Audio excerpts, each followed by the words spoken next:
5 o'clock is our time. San Antonio's first news. It is Friday. Good morning. I'm Charity McCurdy. Among our top stories, Trump taps Pam Bondi for Attorney General after Matt Gaetz pulls out, and the city takes the wraps off Project Marvel. We'll have details first. Traffic and weather together every 10 minutes in mornings. Hello, everybody. Hello, hello.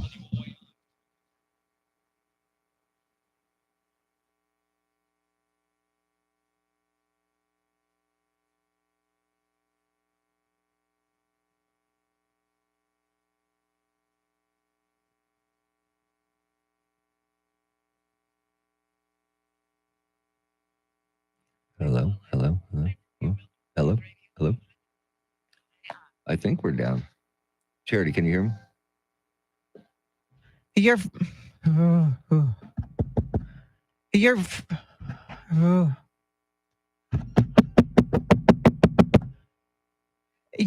I don't have a mic. I don't have a mic. I don't have a mic.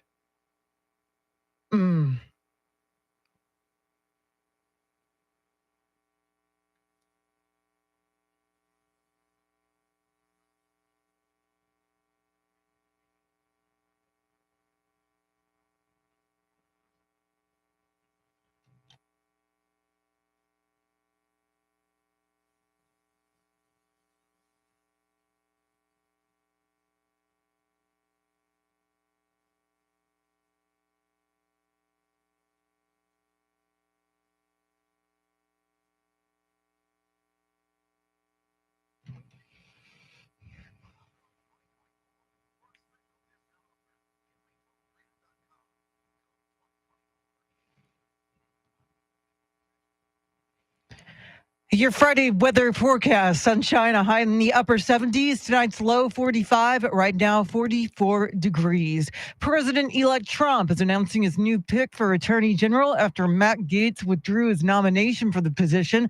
Trump chose former Florida Attorney General Pam Bondi for the position, saying in a post on Truth Social that she will refocus the DOJ to its intended purpose of fighting crime and making America safe again. Missouri Senator Josh Hawley tells Fox's Hannity he believes Bondi will reform the DOJ in a big way. We need to overhaul DOJ and the FBI, and I think Pam Bondi will be up for that task. And I hope that she will pledge right now to work with Congress to lay it all out. Let the truth be known, to get it all out there, and let's overhaul these agencies.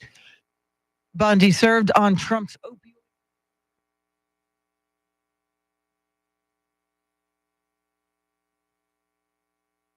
Hello, hello. All right. Okay, we're back, people. How is everybody? Everybody having a good day? Good morning, everybody. Sam, Rooster, Kemper, Tim, Travis. I think that's everybody.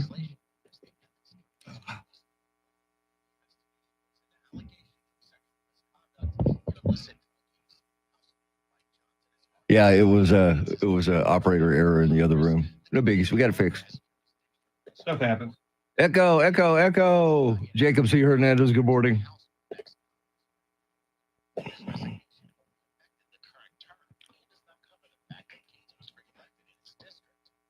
Hello, ladies and gentlemen. He does smell.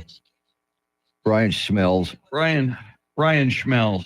Rooster in the morning says a cock-a-doodle-doo. I know a girl who says,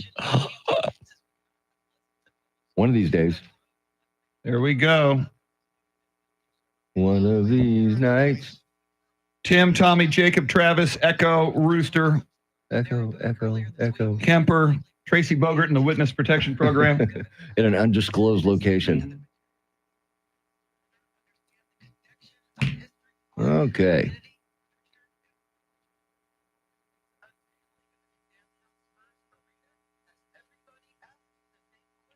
Who's going to pay for it?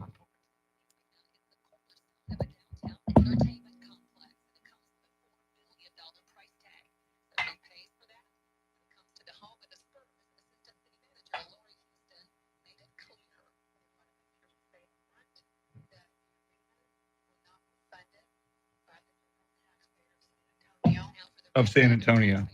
Yeah.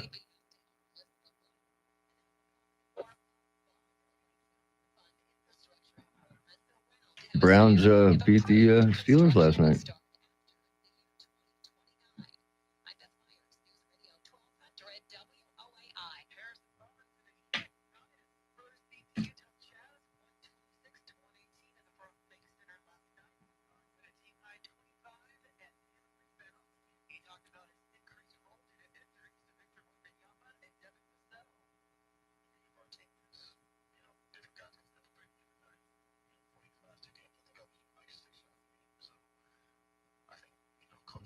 Sam, my thought on Project Marvel, my thought is always give the Spurs whatever they want. Amen. We are privileged and blessed to have the Spurs in this town and what they have meant for the city and what they have done for the city. I always said this, without the Spurs, Yeah. San Antonio would be El Paso with a river walk. Oof. So we Gosh. need to That's not good. give them whatever they want. And we just heard audio. There will not be San Antonio resident taxpayer money going to it. So obviously they're going to probably do big time hotel motel taxes.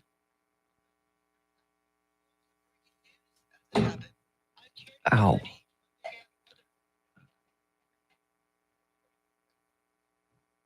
I like the revitalization of the Alamo Dome. It does need some help.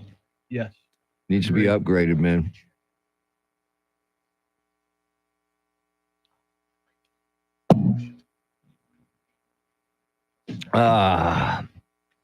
All right now. Are we ready? Yes.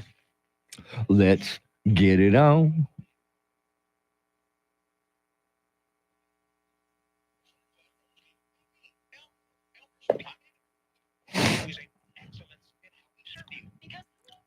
Experience excellence. That's right, kids. Nobody. So if you enjoy excellent customer service and you get a or a just call Elmer. Do, do, do, do, do. Actually, the Brian pot, Erickson at 507. yeah. Although our potluck was very good yesterday, don't you think, Chris? Oh, it was tremendous. Phenomenal. Potluck. My goodness gracious. One of the best potlucks I've enjoyed. I agree. I agree. Our luck was pretty good. Pam Bondi, everybody. Hello.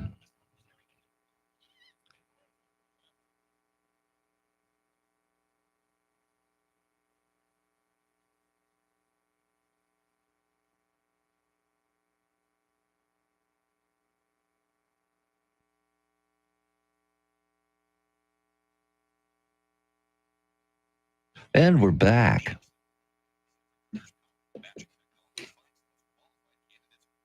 Brian Erickson on a roll. I know. With, the news stories this morning. I know he might be in earlier. Woo. That'd be great. Yeah. Well, Charlie will be here at 6:10 Mm-hmm. to meet with him at 9. Well, and you think about that. If that's the case, he would have the 8 o'clock hour. It's going to be interesting to see how that. Yet I imagine he's going to wait until Yeah. Oh yeah. we're in there. Yeah. Oh yeah. You're right, Sam. You are right.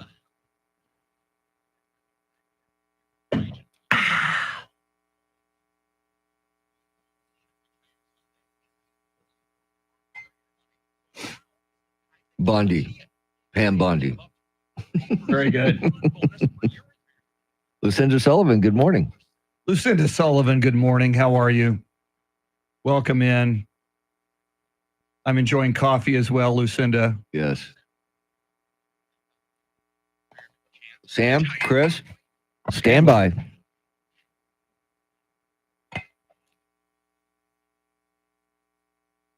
Coffee, it's the wonder drug that works wonders. Here we go. Okay.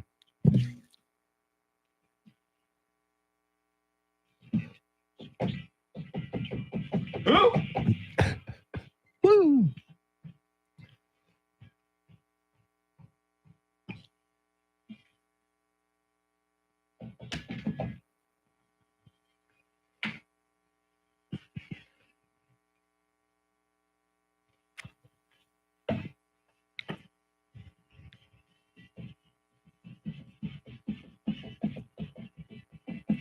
Welcome into this beautiful beautiful day, Friday, November 22nd, 2024, 6 days away from Thanksgiving. Unbelievable. 33 days until Christmas, 59 days until Inauguration Day.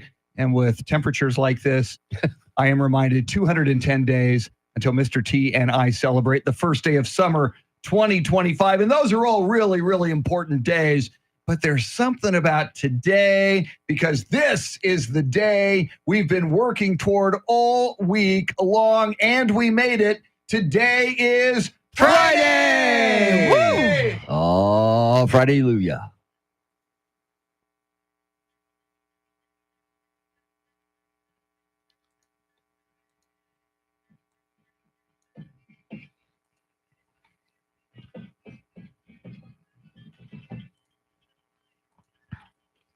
Good.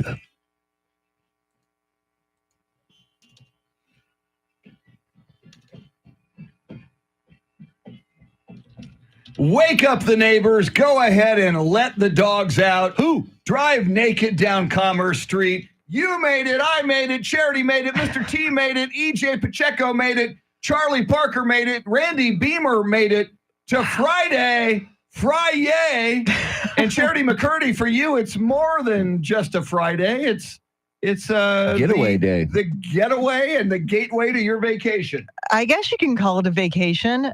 Traveling 5 hours on a plane with two small kids. Yeah, that's a vacation, Does right? sound like Yeah. a vacation to me, Well, Chris. for your husband, Brett, it's going to be a nice vacation. As you wrangle the kids and he sits back on the plane, puts his seat back, has a little cocktail. I love it. It's reads a only right. magazine. It's only right. This is the one of 2 times a year that he gets to see his family that lives in California. So it's only right that I do the bulk of the work like I always do anyway. Wow. So That's you know, amazing. I appreciate that. well, but we have fun. I love seeing my kids interact with their cousins, which are around the same age. Oh, that's always cool. So Yeah. that helps kind of pick up the slack. And every year it gets a little easier as they get older. So I keep reminding myself that. Just keep reminding yourself all the way until they're about 35, and then you can let go a little bit. Yeah, but pray for me as I Always. prepare to travel during the busy Thanksgiving holiday season. My goodness. Yeah, Well, that's- we a lot will of things talk- can happen. Yes, we will talk about the travel. Lots coming up. Tell you what, let's get this party started with traffic and weather together.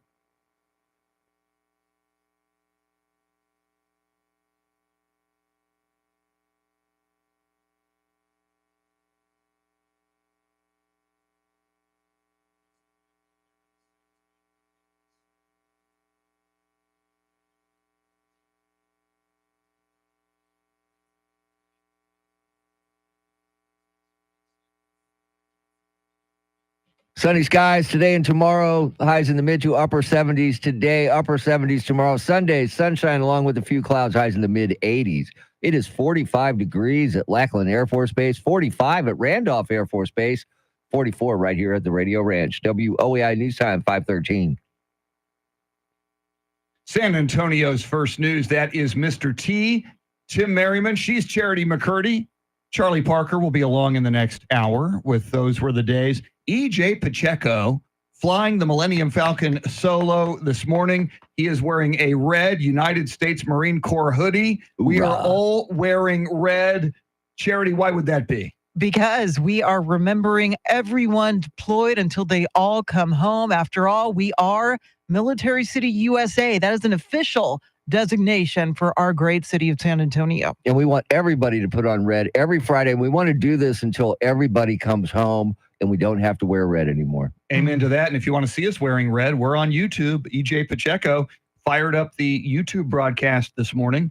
You'll see Mr. T in red, Charity in red, I'm in red. Randy Beamer coming into the studio a little bit later this morning. He will wear red. Charity and Mr. T, I would be remiss as I read what this morning's date is. Friday, November 22nd, 2024.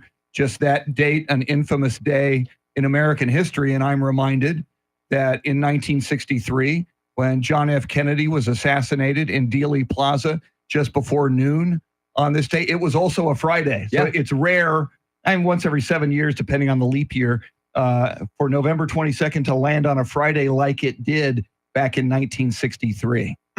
Yeah, the city of Dallas forever changed by that. And, you just remember that the Texas governor at the time, Connolly, Yep. injured, was seriously wounded. By the magic bullet. Yes. Yeah. Yes. By the way, I live on John Connolly's ranch. Oh, my goodness. Yeah, where my subdivision used to be John Connolly's ranch. Wow. Yeah.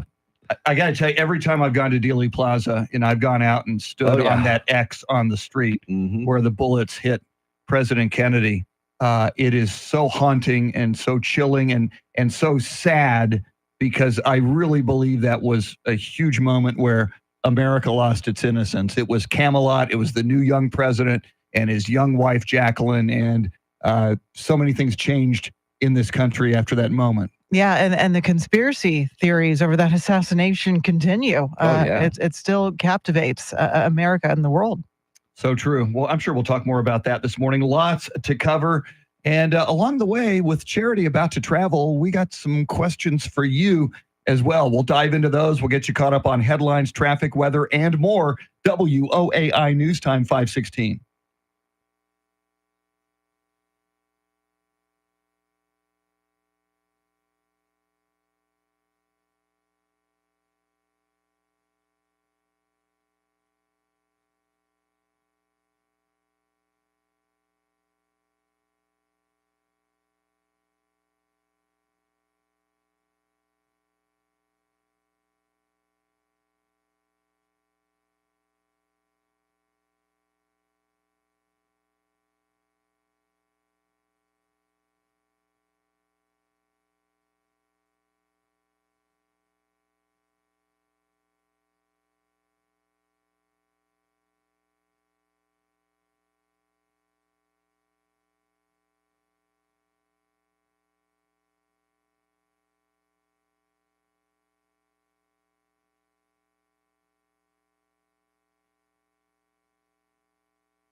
Hello. Thank you, Sam. Love the hat. It's one of my favorite red hats. What's that? Oh, that one. Sam, my Texas Motor Cool. Speedway hat. I have another one, and I think I moved it up to a box upstairs in the closet. I have another one that's black. Looks just like this, but with the red lettering instead of black lettering.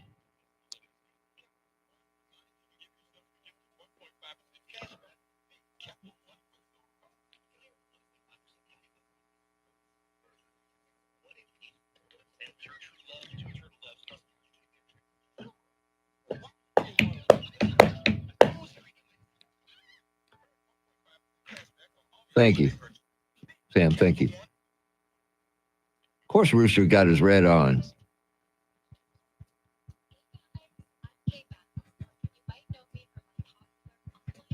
See, this story keeps coming up, man. The surgery to change the color of your eyes. Yeah. Why? Vanity. Somebody wants their eye color, and if Well- they got money, they're going to pay for it. For what I understand, baby's got blue eyes. Yeah. What's this, Elton John? Baby's got blue eyes. Stand by, Sam and Chris.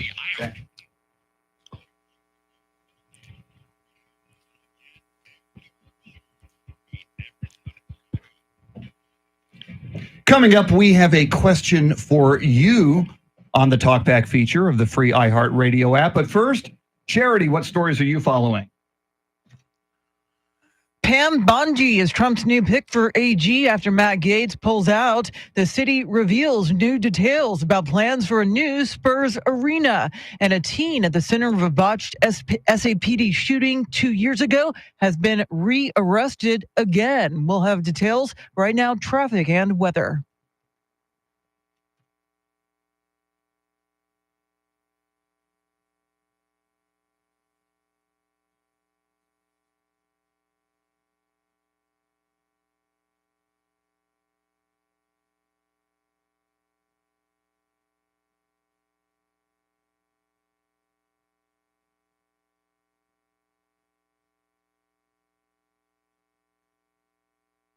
Sunny skies today and tomorrow, highs in the mid to upper 70s today, upper 70s tomorrow. Sunday, sun with a few clouds, highs in the mid 80s.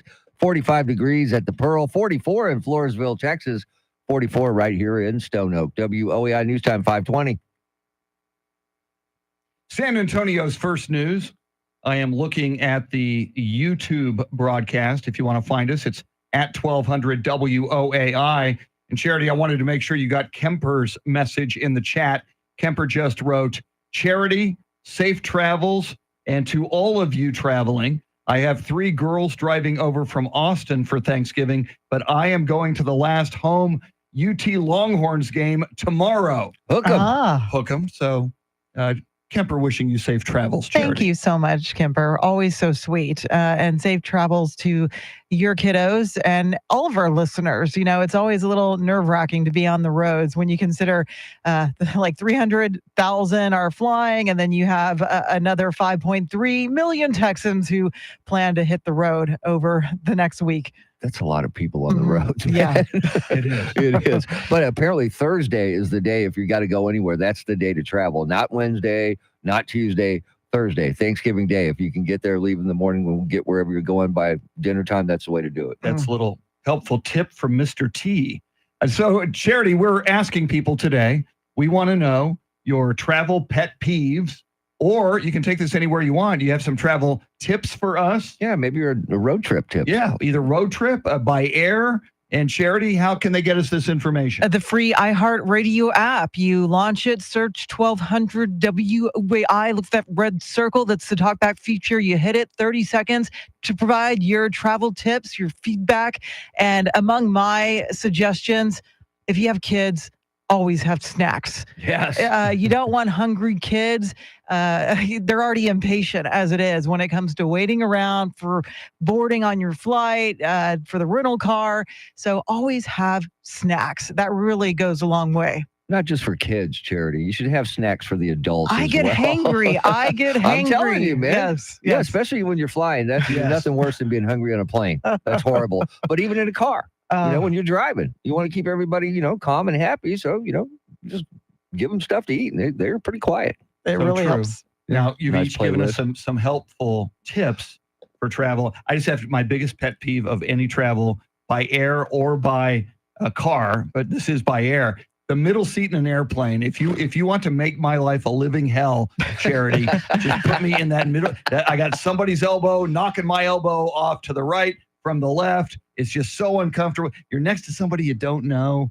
I travel with my wife, so at least on one side of me would be Yeah. Beth. Mhm. But oh God, I just the middle seat is just god awful for me. It's the worst. And what's the unspoken rule? If you're in the middle seat, you should get both armrests, Yes. right? Yes. Someone Okay. give that person a little extra consideration. And there's nothing worse than that elbow coming from the left. Oh, yes. So true. So true. So, Charity, traveling with kids, you're going to have snacks. What kind of travelers are they? Are they good travelers? They are, because ever since they were babies, every year we've made this trip. It's been a Thanksgiving tradition with the exception of the height of the pandemic we skipped. But there you get excited. It's exciting, the experience being on a plane, the takeoff, the landing. They're usually pretty good about being quiet. I'm always worried about disturbing other passengers. I don't want to be that parent. And I'll let them use their iPads, let them draw, have all sorts of tricks in the hat, so to speak. So they're constantly entertained, and they just like to cuddle and fall asleep on the plane, just like mama. When are you going to take them on a train? I've already done that. We went to but- Palestine, Texas, You need to do a and long trip, though. well, it was pretty long. Amtrak. Yeah, Amtrak out to California would be fun. Uh, Only take about 5 days. We're not there yet. Yeah, I'm not that brave. Well, we want to hear from you. Let us know your travel tips or your travel pet peeves, whether it's by air, whether it's by the road. We want to hear from you. Get everybody ready because, a lot of people like Charity going to travel before next week begins. And, of course, next week is Thanksgiving week. Coming up at 5:40, we will talk about the big story yesterday. Matt Gaetz withdraws his attorney general nomination and the new nominee from President-elect Donald Trump. Charity McCurdy with everything you need to know at the bottom of the hour. WOAI News Time, 525.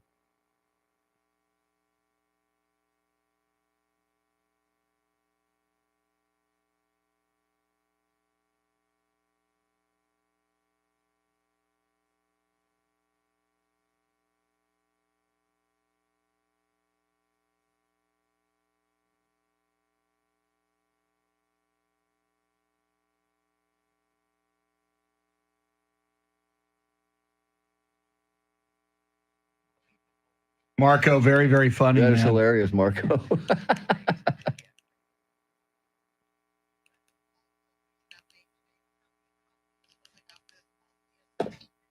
Very cool. Let's see. What do we got? Nothing yet. Okay.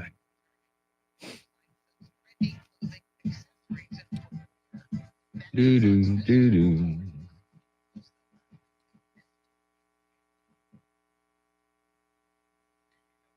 Okay, so I've got the video up on Twitter and Instagram. I'm going to put it up on Facebook.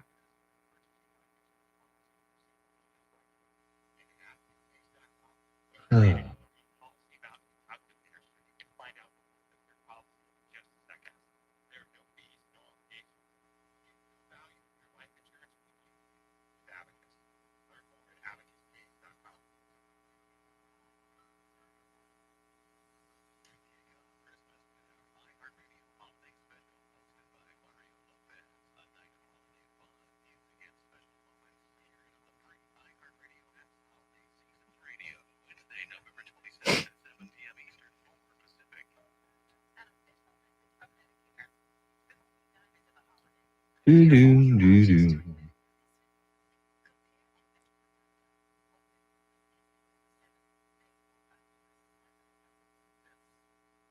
Huh.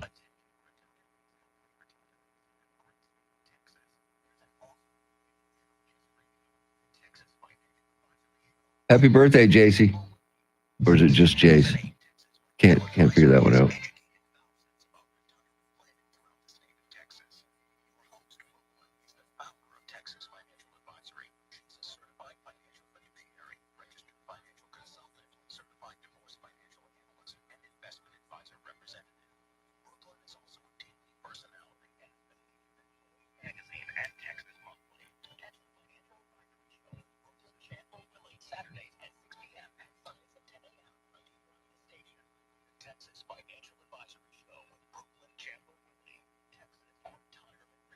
Huh.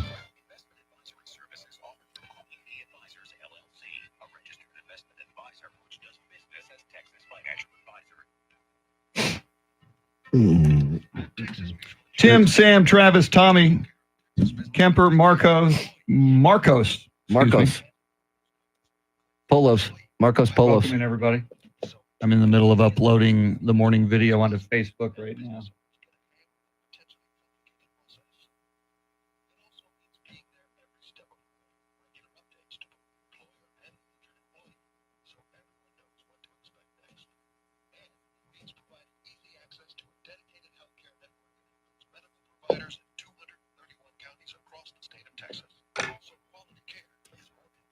I love little baby ducks.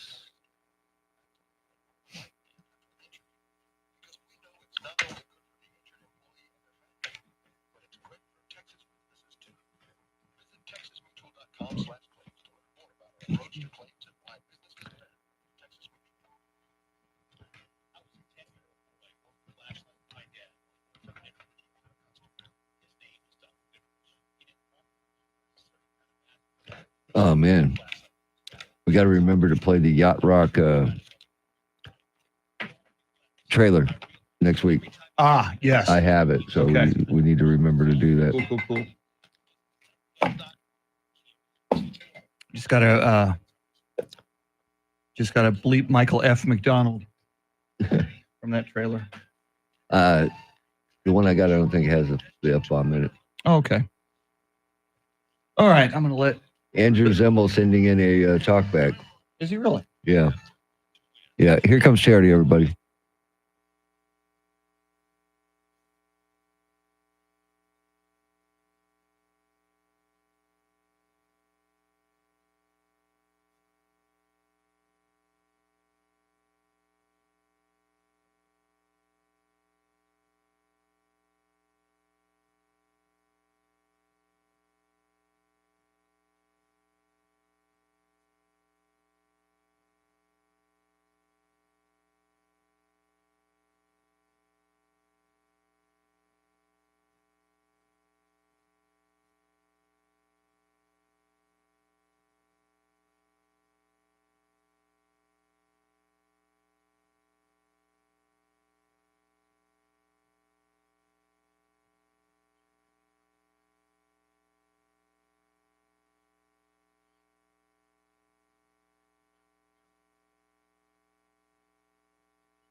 .532 is our time. San Antonio's first news. It is Friday. Good morning. I'm Charity McCurdy. Among our top stories, Trump names a new AG nominee, and the city unveils its multi-billion-dollar Project Marvel plan. First, traffic and weather together every 10 minutes in mornings.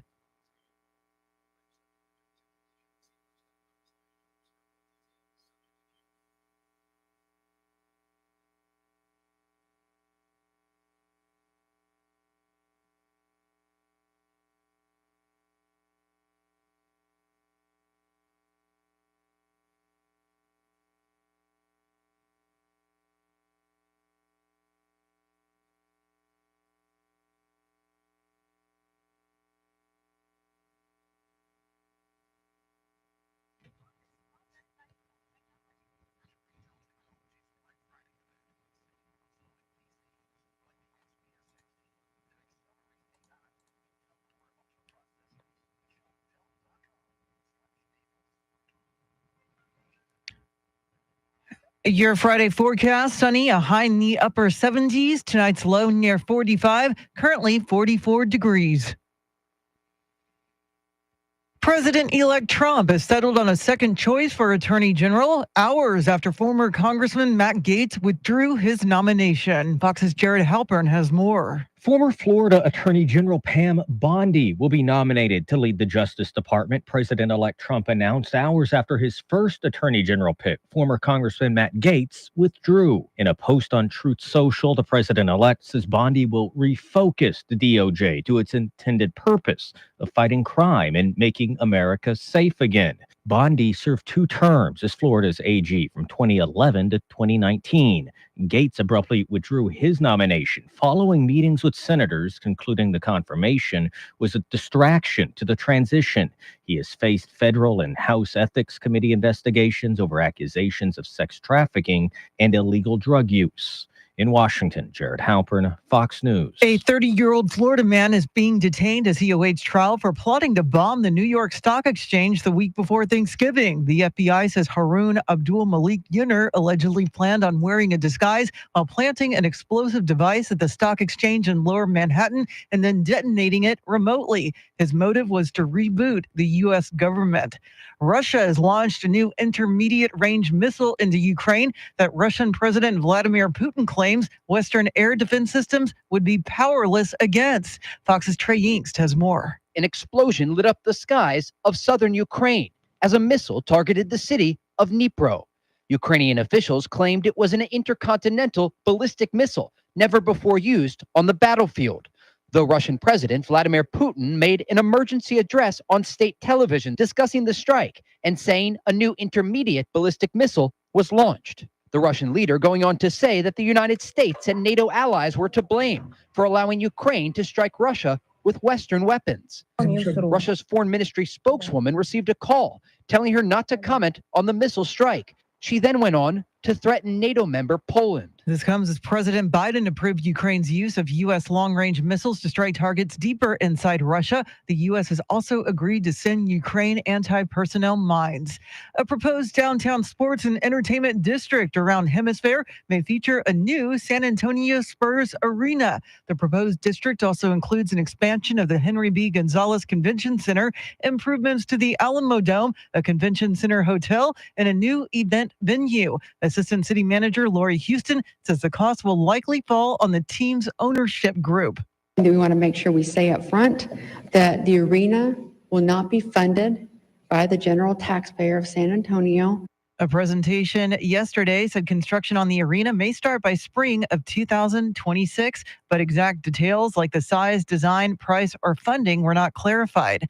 The fate of whether a Bible-infused curriculum will be taught in Texas public elementary schools is now in the hands of the Republican-led state school board, set for the final vote on the measure today. Chris Fox reports. The board already gave preliminary approval 8-7 for the new curriculum that's heavily weighted with Bible stories like the Sermon on the Mount and parables like the Good Samaritan. GOP board member Tom Maynard says it's not preaching, it's teaching. A religious standpoint, I would know it because I've preached that sermon a few times. Opponents are hoping to win over at least one more board member. Melissa Ortega represents District 1. The curriculum imposes religious perspectives inappropriate for public schools. If the curriculum passes, the next battle will be in the courts. In Austin, Chris Fox, News Radio 1200 WOAI. A teen who was shot by a San Antonio police officer in 2022 may have his probation revoked because he reportedly can't stay out of trouble. A bond hearing was held for 19-year-old Eric Cantu, who was re-arrested earlier this month for a couple of felony evading arrest cases.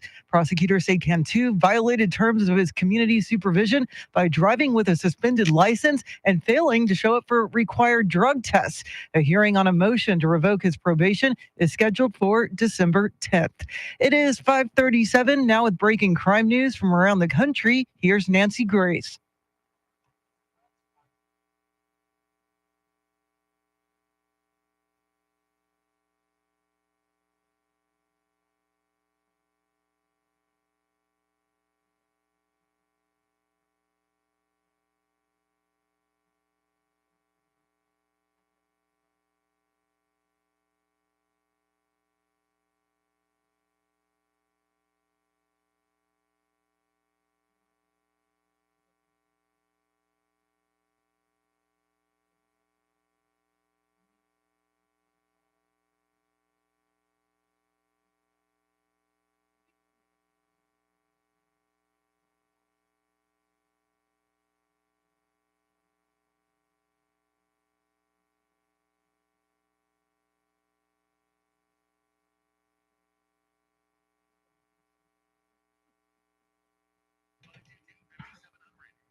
Traffic and weather together in a minute. But first, a check of your money in the world of business. We say happy Friday to Courtney Donahoe, live at the Bloomberg News Desk.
Thanks, Courtney. News at the top and bottom of every hour, along with breaking news as it happens. I'm Charity McCurdy. Here's traffic and weather.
San Antonio's first news. Charity McCurdy, Mr. T, Tim Merriman, Charlie Parker. With those were the days in the next hour. I'm Chris Duell. EJ Pacheco doing the heavy lifting this morning. Well, major developments among President-elect Donald Trump's nominations for his cabinet yesterday, led by Matt Gaetz choosing to withdraw his nomination as Attorney General after he was reportedly told by President-elect Trump that there were not enough Republican votes in the Senate. So there were some dissenters in the Senate, Charity, and I find that interesting because this was a very early test of full Republican loyalty to President-elect Trump. I know for a lot of them, Matt Gaetz was a bridge too far. And we've talked about this, Charity. You know, a lot of people thought this is a test, in a sense, of Donald Trump seeing how far could he go with a nominee because Matt Gaetz brought a lot of baggage. And it came as a surprise, especially when Gaetz was posting on X that the momentum was there. But ultimately, he said he didn't want to be a distraction to President-elect Trump. But Gaetz was right there with VP-elect J.D. Vance with those closed-door meetings. And apparently, he was not getting those critical Republicans to get on his side. And there's a lot of questions about what comes next for Matt Gaetz. He said that he did not intend to be sworn in to his House seat in January after winning re-election, but he can change his mind. And I guess technically he could take the oath of office come January and join the new Congress. But then again, there's that threat of the House Ethics Committee relaunching its investigation against him, which is, I'm sure, the last thing he wants. Yeah, and it's interesting how this happened. You mentioned timing, Chris. The day after he goes to Capitol Hill and talks to everybody, like Charity just said, I just find this fascinating that he didn't think he could get enough support after what we heard from him prior to that. He was gung-ho. He was going to be the guy that changed the Justice Department. How much of this ethics report influenced him? Does he know something? Because, you have to think, does he know something about that report that we don't? Well, and there were media reports as well about yet another allegation of sexual improprieties with a young woman. And I just think it was all piling up on Matt Gaetz. If indeed he does not reverse his course and decide to go back to the Congress, he could still be a part of Donald Trump's team. He could get some sort of a job in the White House for Donald Trump that doesn't require a congressional or Senate approval. Now, as you've been reporting, Charity, in pretty short order, President-elect Trump named former Florida Attorney General Pam Bondi as his new choice to run the Justice Department. You look at her background, 8 years as an attorney general in Florida. I mean, clearly, unlike Matt Gaetz, she's got experience in a similar role on the state side with Florida, I think Pam Bondi looks like a really good pick for Donald Trump. I anticipate smooth sailing for her confirmation hearing, and definitely in comparison to Matt Gaetz. But she's a longtime Trump ally who defended him during his first Senate impeachment trial. She served on Trump's opioid and drug commission during his first term. And she's been close to Trump since his 2016 campaign. I mean, she even told voters at a recent Trump rally that she considers Trump a personal friend. Yeah, I think she'll have an easy confirmation, easier than the other. But I just want to hear her come up and say, Bondi, Pam Bondi. I mean, that's what I want to hear. You know, give us something. She's a Bondi girl. A Bondi girl. Like a Bond girl. Very, very nice. All right. Coming up, we will go back in time with Flashback. And then before the top of the hour, we are hearing from you, and we'd love to continue to on the Talkback feature on the free iHeartRadio app. Some people beginning their travel this weekend, including Charity McCurdy. So what are your travel pet peeves? And do you have travel tips for all of us heading into the Thanksgiving week next week? WOAI News Time, 546.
it is time to go back in time. But what year will we land in?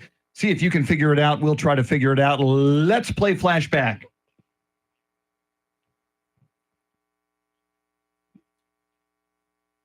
Who?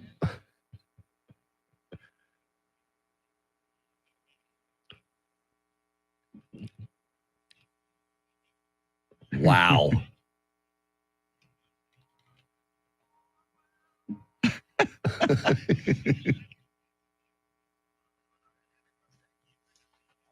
Oh, Oh, yeah. thank you very much. Man.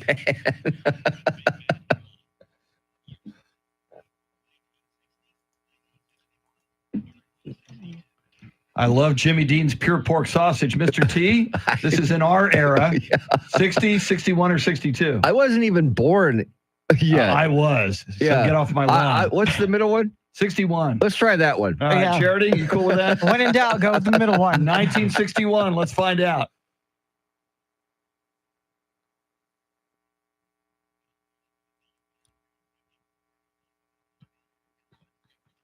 Uh-huh. Mr. Whoa. T, he is unbelievable. Yeah. Woo. Charity, what stories are you following? Trump chooses former Florida Attorney General Pam Bondi for Attorney General after Matt Gaetz drops out. The fate of whether a Bible-infused curriculum will be taught in Texas public elementary schools will be decided today.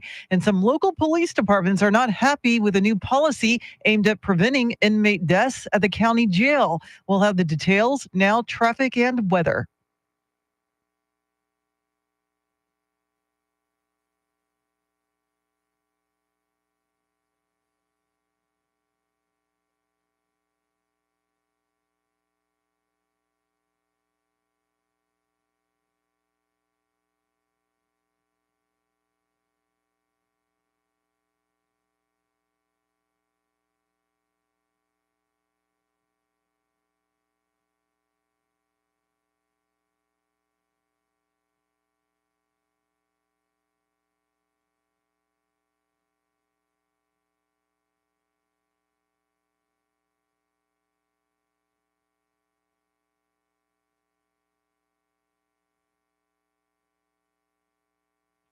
Sunny skies today and tomorrow, highs in the mid to upper 70s today, upper 70s tomorrow. Sunday, you got sun along with a few clouds, highs in the mid 80s. 43 degrees in Leon Valley, 43 in China Grove, and 43 right here at the Radio Ranch. WOAI News Time, 5:53. San Antonio's first news. We are on YouTube if you would like to watch the broadcast. We are all wearing red as we do every Friday to remember everyone deployed until they all come home. So on YouTube, go search for 1200 WOAI. You can find us. And there's a live chat that's going on. Some very, very friendly people in there chatting. You can get to know them. And we jump into the chat. And during the breaks, we jump in, talk to you on the video as well. Charity, this is your final day before you travel to San Diego and spend Thanksgiving with the in-laws and more. And so we're asking travel questions today on the Talkback feature. Among them, do you have any traveling tips? We've gotten a few of those this morning, which are nice. Any travel pet peeves? Mine, of course, the middle seat on a flight. Just can't do it. If I do it, I'm going to be very, very grumpy, and you don't want that. No. So you don't want me grumpy. I mean, we've got Charlie Parker to deal with, so you don't want two of us grumpy on the same program. Charity, how do people get us that information? The free iHeart Radio app. If you don't have it, download it from the App Store. When you get it, launch it, search 1200 WOAI. You'll see that red circle in the top right-hand corner of your screen. Hit it, 30 seconds to sound off. It's like leaving a voicemail. Exactly what it sounds like. Are you ready? Let's do it. Here we go. Hey guys, for the longest time, I had to make a trip once a year back to Texas from a tundra of the Great White North. My tip, always bring headphones, because every time I didn't have my headphones on when I got on the plane, somebody would sit down, did not matter what time of the day it was, and want to chat me up. and talk my ear off. And let me tell you, a 3-hour flight can feel like 17 hours if you get the wrong chatty person. Hey, good morning, Chris, Tim, and Charity. Hey, it's Rooster. Happy Red Friday. I got my red on, but not the red ass. So when it comes to traveling, I would rather fly. But the times I've had to driven to Dallas, my biggest, pet peeve was the road construction. Why do road construction over the holiday weekends? I mean, that just makes no sense at all. And that's the reason to get the red ass. Anyhow, you guys have a great day and a great weekend. I'll talk to you soon, Rooster. Hey guys, guess who it is? It's Joaquin, your favorite Uber driver. Woo! It's been a while since I spoke to you guys, been on the talkback feature. Anyways, my suggestion is let's leave the ugliness at home. Remember, we're all in the same race, which is the human race, and let's try to be kind to each other on the road. Have safe travels, Miss Charity, and everybody else. Let's enjoy our weekend, and let's start for next week and get ready going again. Woohoo! Hey guys, Steve from Lotto. My driving tip: if you're getting tired and there's no safe place to pull over, start tapping your feet or tap your legs with your hands. Some kind of body movement always helps me. Of course, it's always safe to pull over as soon as you can and walk around. Hey, do y'all know what it's called when you get in an accident and ruin your guitar? A fender bender. And everybody was telling me, Stephen, you can't pull a trailer with the kind of car you have, but it went off without a hitch. Y'all have a great weekend. Stephen always bringing the comedy. It was great, Charity and T, to hear Joaquin. Yes. Joaquin will always be a big hold a place in my heart. He bought me multiple beers at OpelkaCon. So God bless Joaquin. We love you, And Joaquin. his wife. Yes. So nice. Yes. So nice. Yes. And Stephen from Lido had an excellent point. If you're tired and you can't find a safe place to pull over, is there such a thing as a safe place to pull over and take a nap anymore? Oh God, that's a great question. Seriously. Yeah. But don't take a do what he said. Yeah. Pull over and get to out a and rest walk, stop yeah. if you can. Walk around. Yeah, walk around, get some coffee, whatever it takes. But yes, if you go to sleep somewhere, good luck to you. Yeah, good luck. Yeah, could be rough. All right, we got a lot coming at you in the 6 o'clock hour. A terror warning for the Macy's Thanksgiving Day Parade. That's right. Great world we live in these days. And coming up at 6:20, the NFL is warning its players about an international crime ring after Patrick Mahomes and Travis Kelce's homes were burglarized. We'll dive into that story. Charity has all the big stories you need to know at the top of the hour. WOAI News Time 5:58.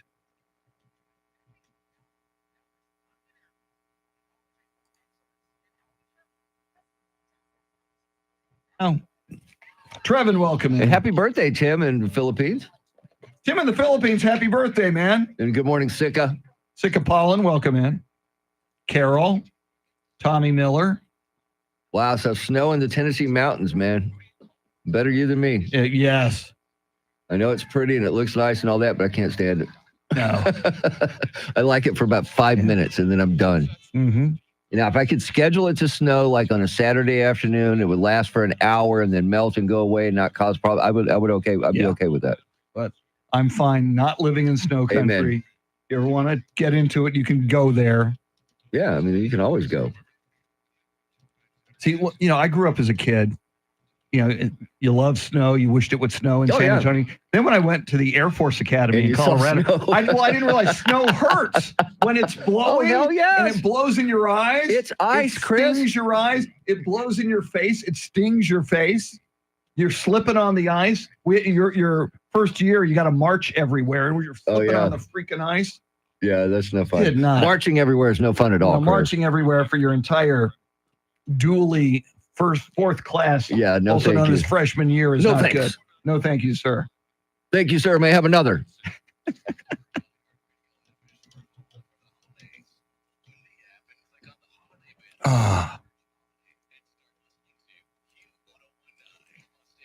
There you go, Tim. I love seeing the snow on YouTube. Exactly. That's it right there. If I want to see You snow, bet. I can look at it on YouTube.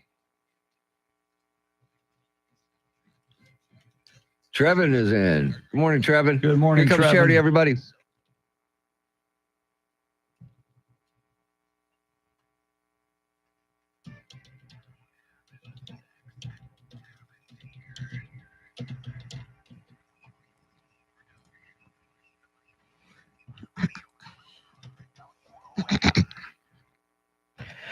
6 o'clock is our time. San Antonio's first news. It is Friday. Good morning. I'm Charity McCurdy. Among our top stories, Trump taps Pam Bondi for Attorney General after Matt Gaetz pulls out, and the city takes the wraps off Project Marvel. We'll have details first, traffic and weather together every 10 minutes in mornings.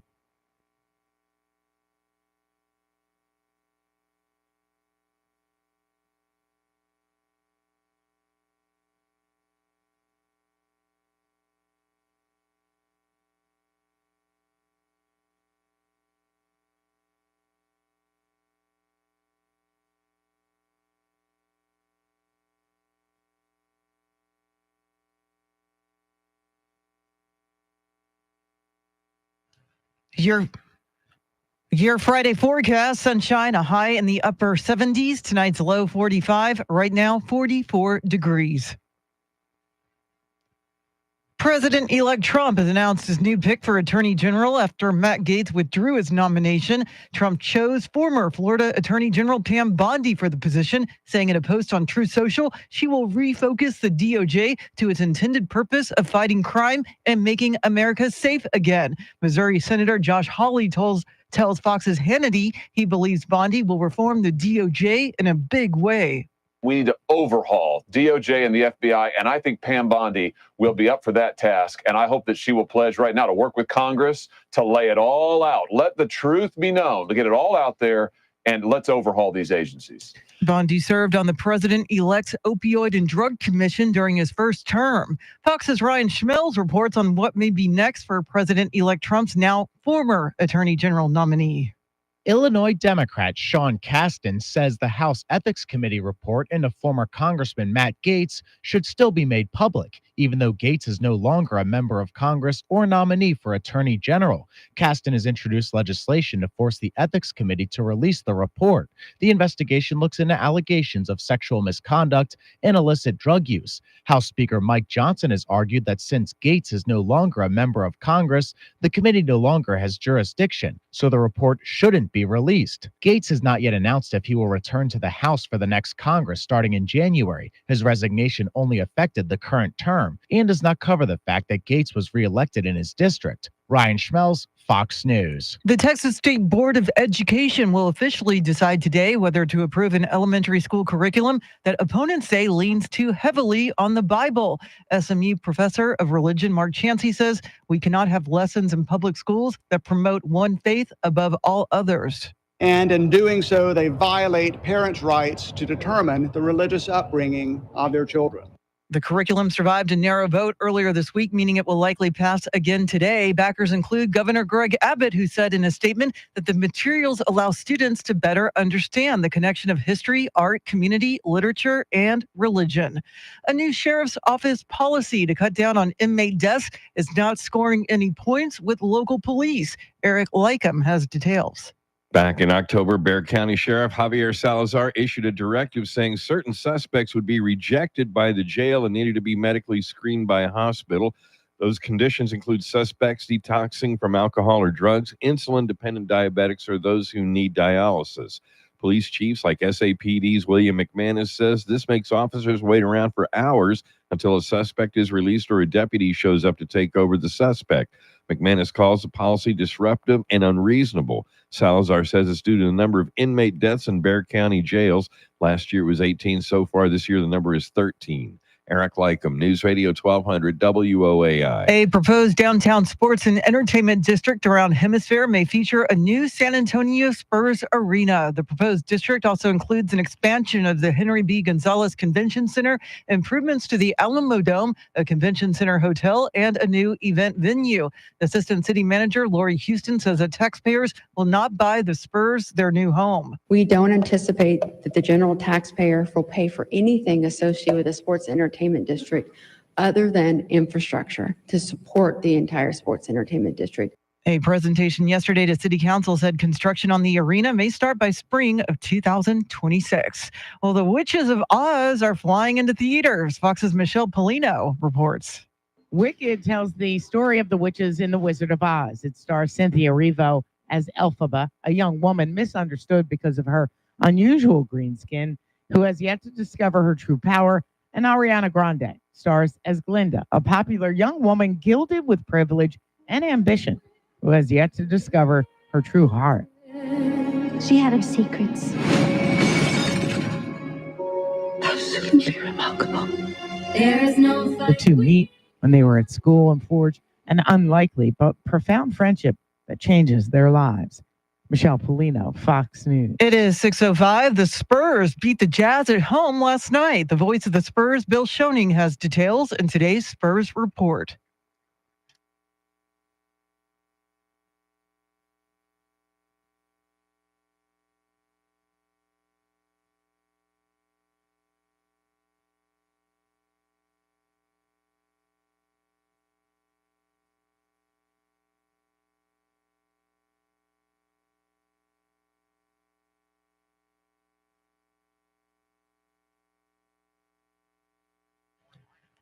All right, thanks, Bill. News at the top and bottom of every hour, along with breaking news as it happens. I'm Charity McCurdy. Traffic and weather coming up.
San Antonio's first news.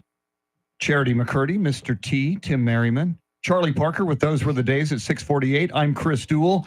We are all wearing red to remember everyone deployed until they all come home. And Mr. T, you just got an interesting email. Yeah, our good friend Belle sent me an email, and she's wishing us all a happy Friday, and she wishes us Big Red and barbacoa. Nice. And she's wearing an Iraqi combat veteran hat with the red shirt on with the Remember Everyone Deployed shirt. So for two things.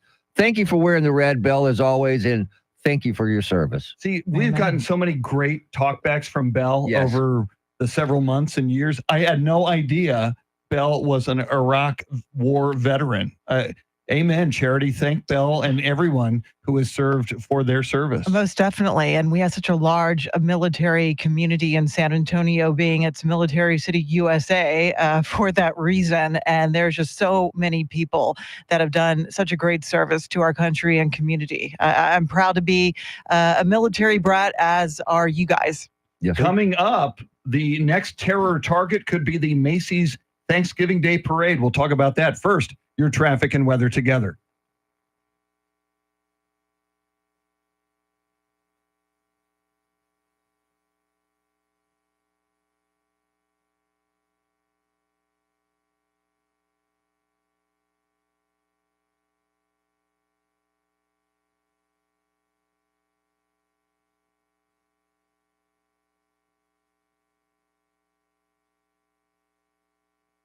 Sunny skies today and tomorrow, highs in the mid to upper 70s today, upper 70s tomorrow. Sunday, sunshine, but you'll see a few clouds, highs in the mid 80s. 43 degrees at the Pearl, 43 in China Grove, and 43 right here in Stone Oak. WOAI News Time, 612. San Antonio's first news. Well, here we go again. Another sign of the times. Officials are warning that the 2024 Macy's Thanksgiving Day Parade could be a target of terrorist threats. A joint threat assessment has reportedly been made, and this assessment says that Macy's Thanksgiving Day Parade might be an attractive target for both foreign and domestic terrorist violence.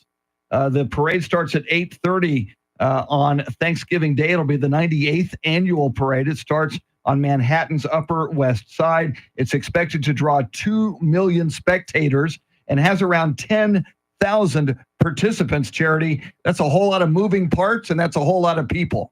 Whenever you're talking about large crowds that size, I think this enters everybody's mind.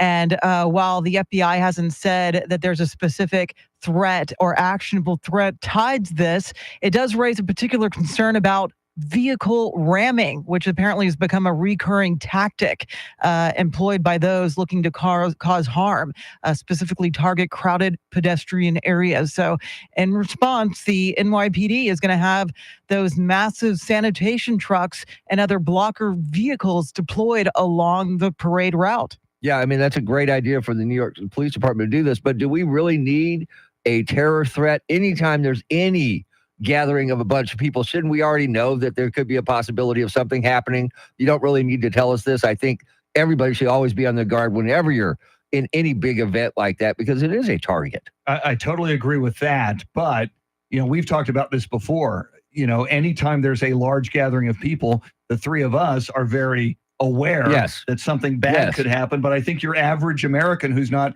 locked into the news, like, people listening to this program this morning might be, I think you need to remind them. And it's sad that we live in a time when these reminders need to be put out there, especially when an assessment says there could be a potential for a terror threat. It's so very sad. I remember being a kid, Charity, going to parades, and a threat of any kind was the last thing on your mind. I know it's sad, but so true. You have to remain vigilant, and complacency often settles in when there's not a tragic event that is front and center. We forget about the threats that are looming, and don't forget, the FBI just detained a Florida man who was plotting to bomb the New York Stock Exchange. Yeah, that was a very scary arrest when they picked that guy up. But I've always thought, too, that people that make the threats that they're going to do something like that usually are the ones who are going to do it. So ones that you don't say anything and just do it are the ones that are are more scary to me. Yeah, the highly organized. I Yes. mean, go see 9/11 for Amen. what he's talking about. The ones that are highly organized, highly trained, and highly secretive. Those are the ones, especially you've got to worry about. Coming up, speaking of crime, the NFL is sending warnings to all of its teams and players after burglaries at Kansas City Chiefs stars Patrick Mahomes and Travis Kelce's residence. We'll talk about that coming up. WOAI News Time 6:16.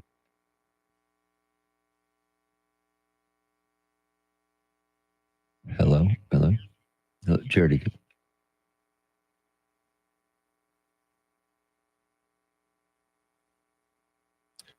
Hey, Charity, can you hear me? All Okay. right, we'll just assume. We're good. We will assume we're good. Tommy, Robert's Cabin, Sika Pollen, Travis, Darlene, welcome in. Tim. Yes. Trevin, Tracy Bogert in the Witness Protection In Program. an undisclosed location. A heavily fortified, Yes. undisclosed We're keeping location. Tracy in a soundproof booth. Rumored to be sharing that location with Dick Cheney. And now I guess Lynn Cheney will have to be there as well. When they start looking for her for those military tribunals.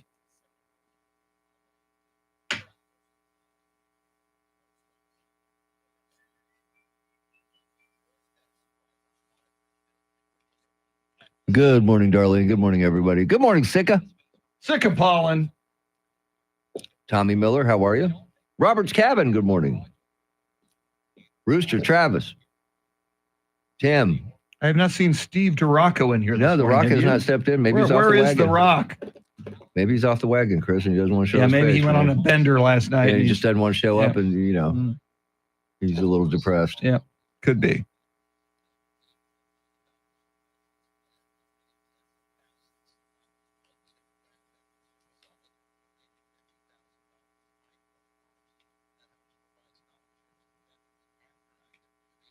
Uh-oh, we got a caravan heading towards the U.S.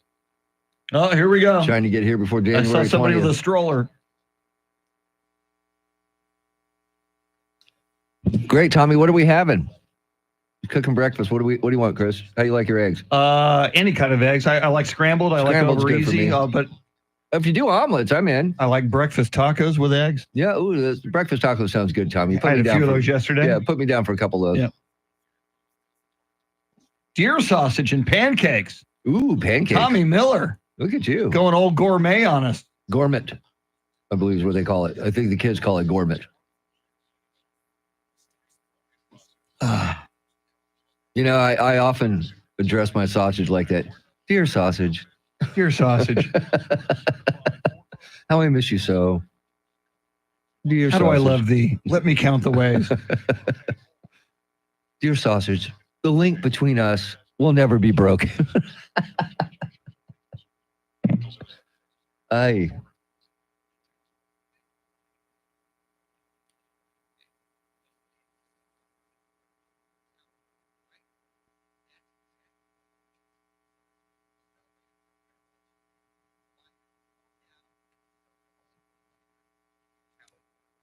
Yeah, Tim, I don't know where the Rock is this morning.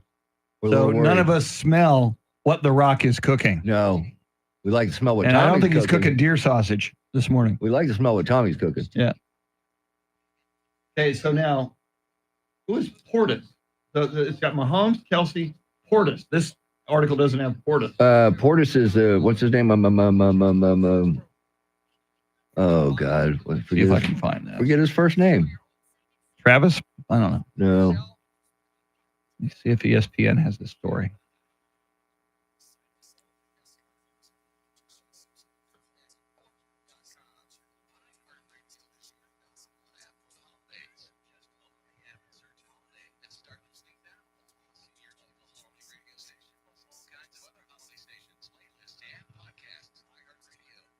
Stand by.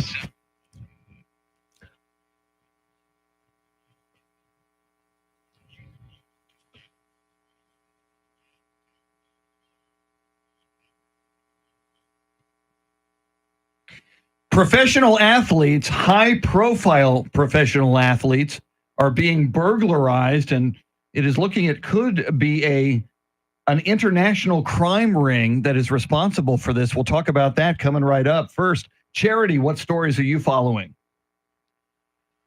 President-elect Trump has tapped former Florida Attorney General Pam Bondi as his new pick to head the Justice Department.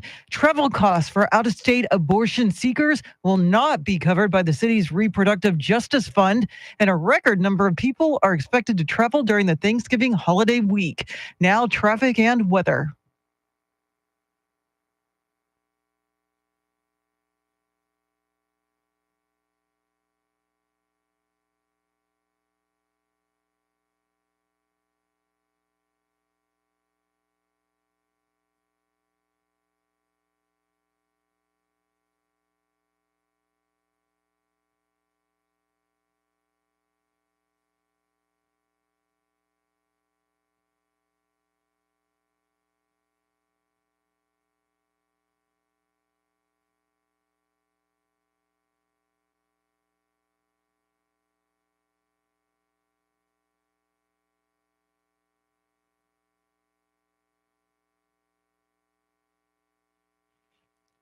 Sunny skies today and tomorrow, highs in the mid to upper 70s today, upper 70s tomorrow. Sunday, sunshine along with a few clouds, highs in the mid 80s. 43 degrees in New Braunfels, Texas, 43 in Monte Vista, and 43 right here in Stone Oak. WOAI News Time, 621.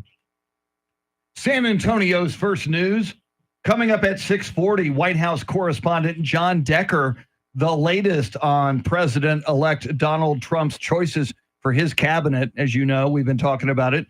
There were some changes made yesterday. Charlie Parker with Those Were the Days at 6:48.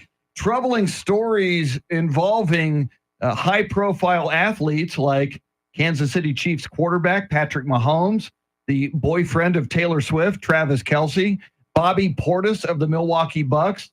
The NFL, in this case, even though Portis plays for the NBA, the NFL has sent out a security warning to all teams in the aftermath of burglaries at Patrick Mahomes and Travis Kelce's homes. They believe that there is a sophisticated operation of organized criminals perpetrating these burglaries. They believe it could be members of a South American crime ring.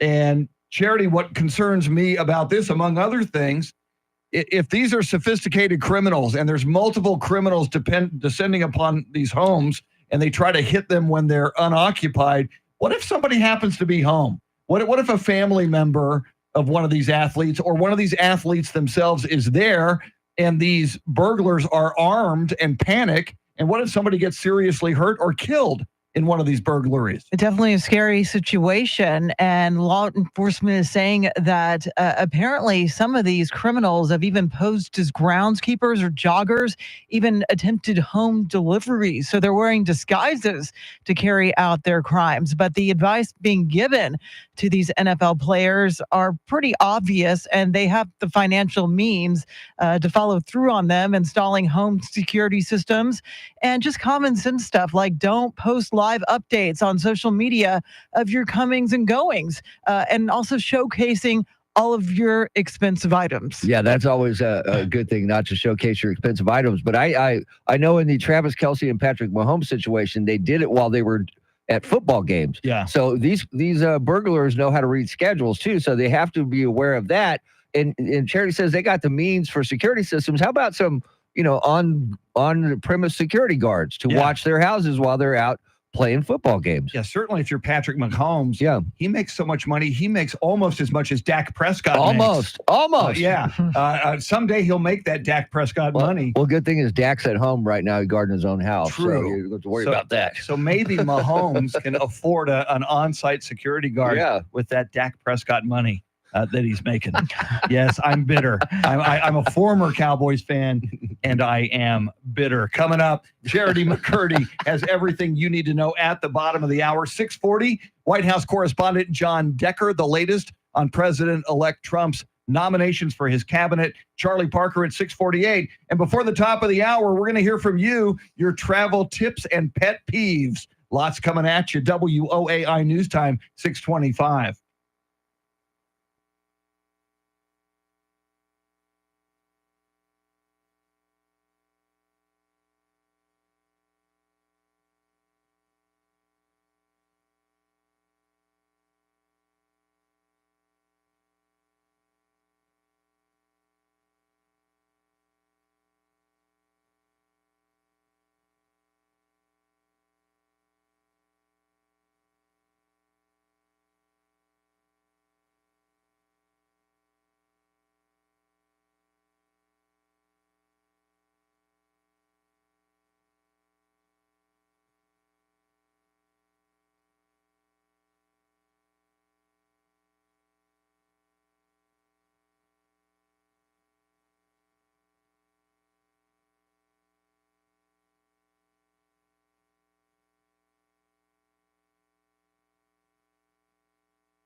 6:30 is our time. San Antonio's first news. It is Friday. Good morning. I'm Charity McCurdy. Among our top stories, Trump names a new AG nominee, and the city unveils its multi-billion-dollar Project Marvel. Details ahead. First, traffic and weather together every 10 minutes in mornings.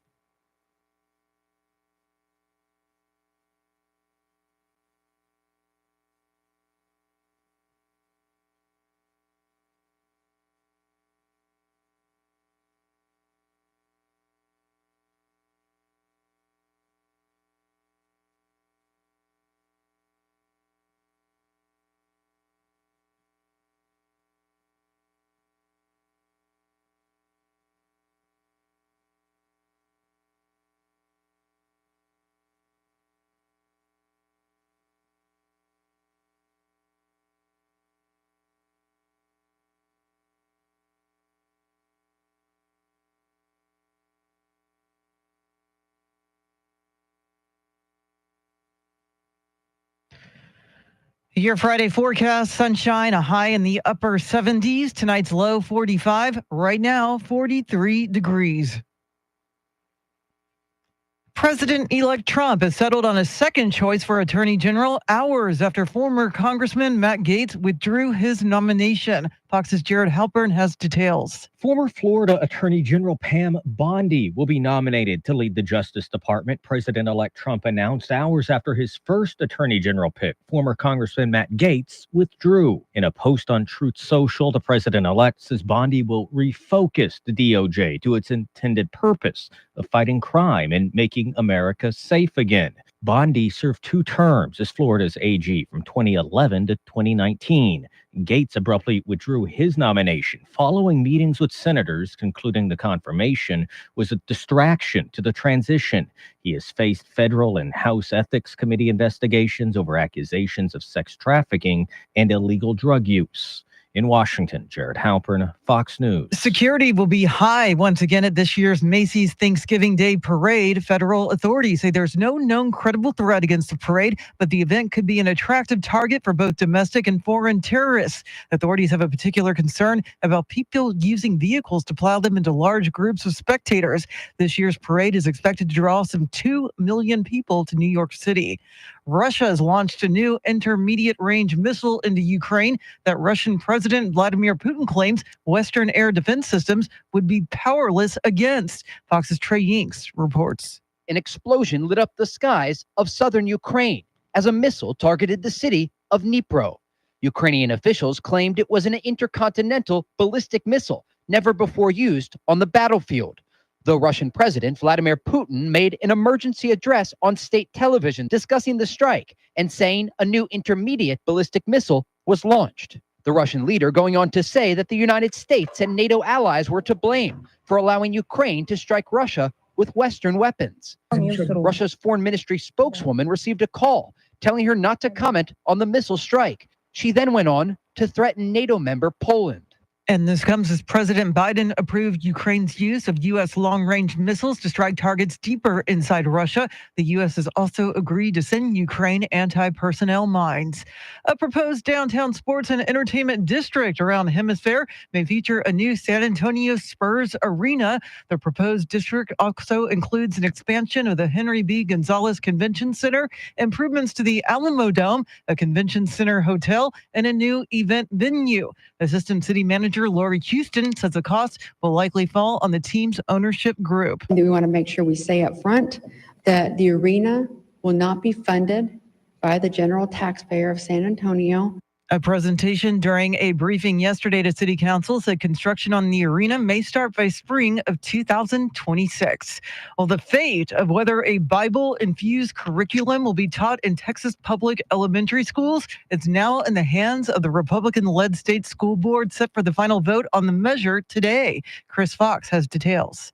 The board already gave preliminary approval 8-7 for the new curriculum that's heavily weighted with Bible stories like the Sermon on the Mount and parables like the Good Samaritan. GOP board member Tom Maynard says it's not preaching, it's teaching. A religious standpoint, I would know it because I've preached that sermon a few times. Opponents are hoping to win over at least one more board member. Melissa Ortega represents District 1. The curriculum imposes religious perspectives inappropriate for public schools. If the curriculum passes, the next battle will be in the courts. In Austin, Chris Fox, News Radio 1200 WOAI. A teenager who was shot by a San Antonio police officer in 2022 may have his probation revoked because he reportedly can't stay out of trouble. A bond hearing was held for 19-year-old Eric Cantu, who was re-arrested earlier this month for a couple of felony evading arrest cases. Prosecutors say Cantu violated terms of his community supervision by driving with a suspended license and failing to show up for required drug tests. A hearing on a motion to revoke his probation is scheduled for December 10th. Well, Harrison Barnes had a huge night as the Spurs beat the Utah Jazz 126-118 at the Frostbank Center last night.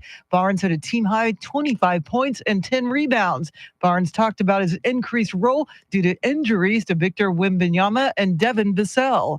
The beauty of our team is, different guys can step up any given night. Before these last two games, I think I was shooting like 6 shots a game. So I think, coaches just talked about just being aggressive, trying to get these wins, and that's what we're trying to do. San Antonio has won back-to-back games and is now 8-8. Up next, the Spurs host the Golden State Warriors tomorrow night. You can catch out the action right here. We'll expect a record number of people traveling by land and air this Thanksgiving season. Eric Lycum has more.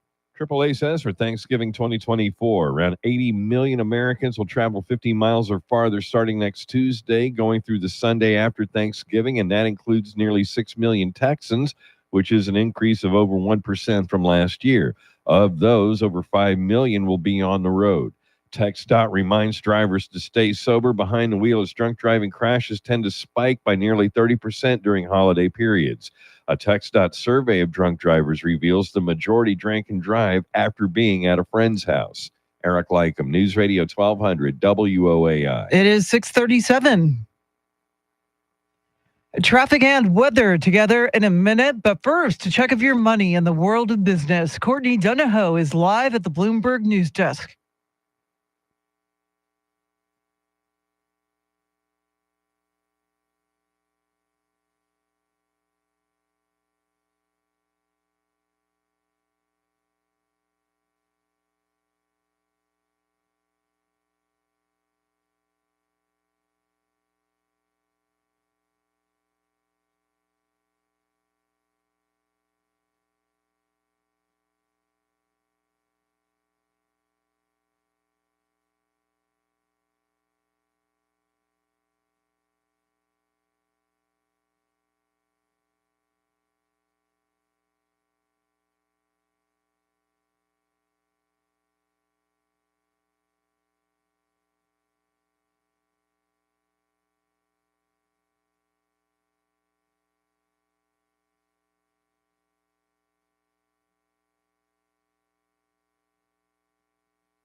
Thanks, Courtney. News at the top and bottom of every hour, along with breaking news as it happens. I'm Charity McCurdy. Here's traffic and weather.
San Antonio's first news, Charity McCurdy, Mr. T, Tim Merriman. Coming right up, Charlie Parker with Those Were the Days at 6:48.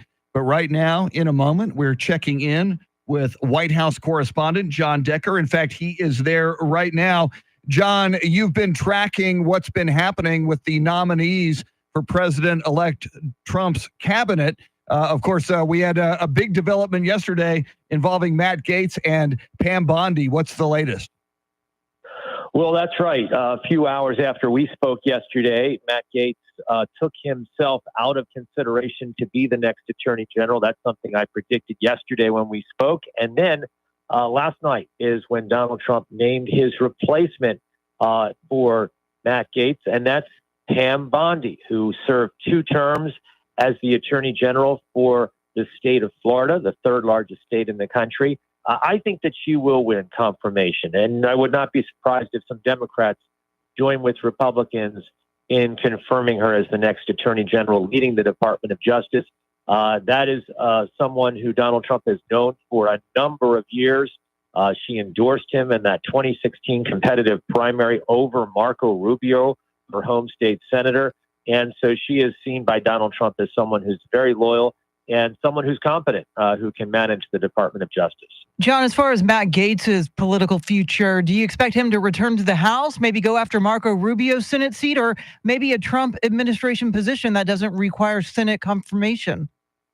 All of those are possibilities, and keep in mind what you just said. That is, there are a number of positions in a Trump administration that do not require Senate confirmation. They're typically advisory roles within the White House. Senior advisor is one example of that. That's a role that Kellyanne Conway had in the first Trump administration. And then, as you point out, he won re-election in November. He could get sworn in to the 119th Congress. So we'll have to wait and see. I think that the thing that's preventing that from being a certainty is the fact that there is that House ethics report. And I think that if he's a member of the House, once again, that report would see the light of day. So that is something that is certainly a factor. And, running for the Senate, possibility. But, look, we know that the issue in terms of who's going to fill Marco Rubio's Senate seat is up to Florida Governor Ron DeSantis. I don't know if DeSantis would choose Matt Gaetz. It's obviously up to the governor in terms of who he wants to have that role until the next election. And how about Pete Hegseth, his confirmation? There's some allegations running around about him. Do you think that'll be affect him in any way? Well, I think that increased scrutiny will now be put on Pete Hegseth and his nomination to lead the Pentagon. Serious allegations of sexual misconduct, and that is something that senators must weigh in the confirmation process, the advise and consent role. I can't tell you right now whether his confirmation is a certainty, nor can I tell you whether the confirmation of Tulsi Gabbard to lead the national intelligence agencies will be a certainty. But, I think that senators will go through the process, look at their records, and determine whether or not they have the wherewithal, the experience necessary to lead those massive agencies. You mentioned Tulsi Gabbard, John, and it seems to me that the 2 names now that Matt Gaetz is out of consideration as a nominee, the 2 that seem to have the most baggage or the most questions are Pete Hegseth and Tulsi Gabbard. Of those 2, do you think either one of those might be in more jeopardy of not being confirmed? It's hard to say. I think it's early in the process. We're not even in December yet. And keep in mind that the confirmation process, by that I mean hearings for Donald Trump's nominees, would not get underway until the new Congress is sworn in.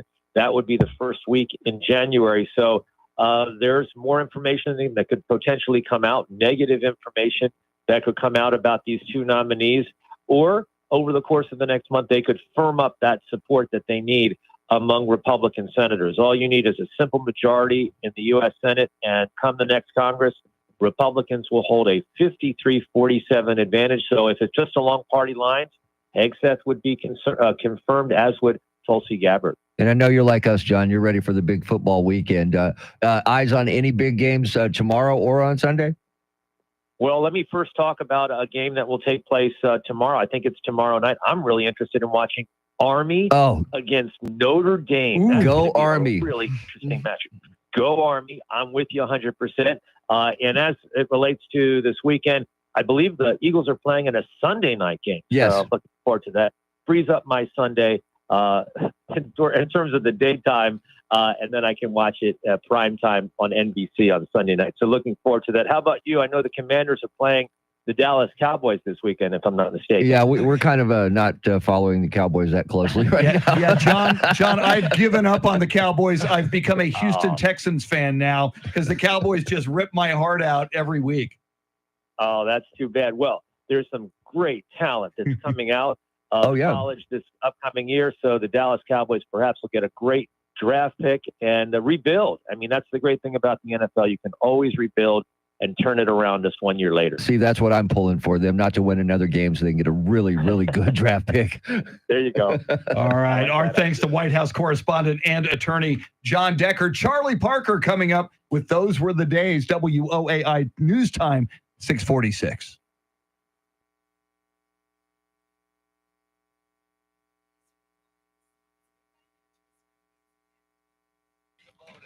And we're back. Woo!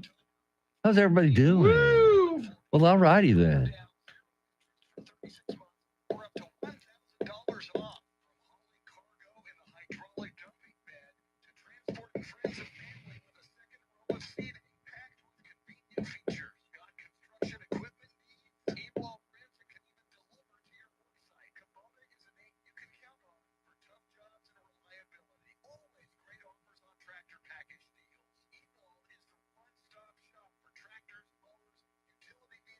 Yeah, Robert's Cabin. I have given up on the Cowboys. They took 29 years to drive me away. 29 years of futility since the Super Bowl 30 appearance.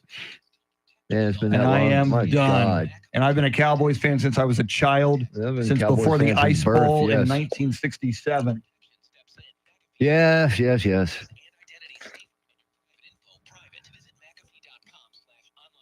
Oh, Josh Hawley. I forgot to put where he's from. Damn it. Hang on. What's that? I forgot to put where Josh Hawley's from. Kansas? Is it Kansas? I do believe it's Kansas. I think I was going to say that, but I just want to make sure. And they're all senators? Yes. Okay.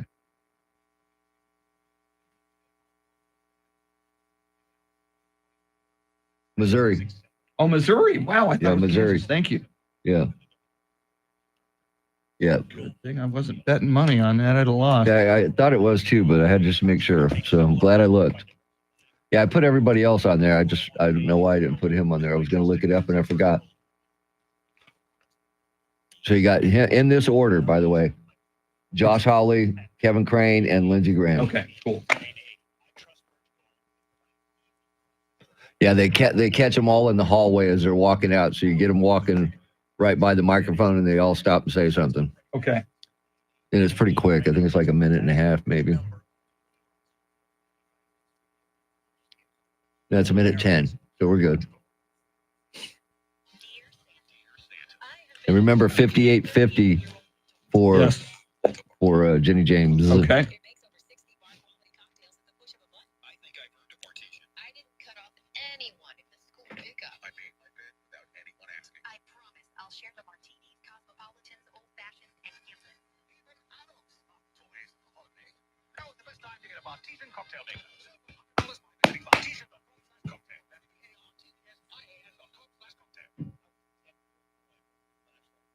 Man, I was a 10-year-old boy once too. Yeah.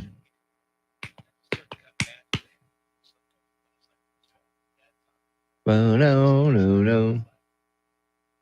Have a great one, Kemper. We'll talk to you next week. Adios, Kemper. Thanks for hanging out with us. Great talkbacks all week. We love all you do. Thank you very much. Enjoy the Longhorns game. Yes. The 2:30 kick tomorrow, by the way. Is that right? Yes.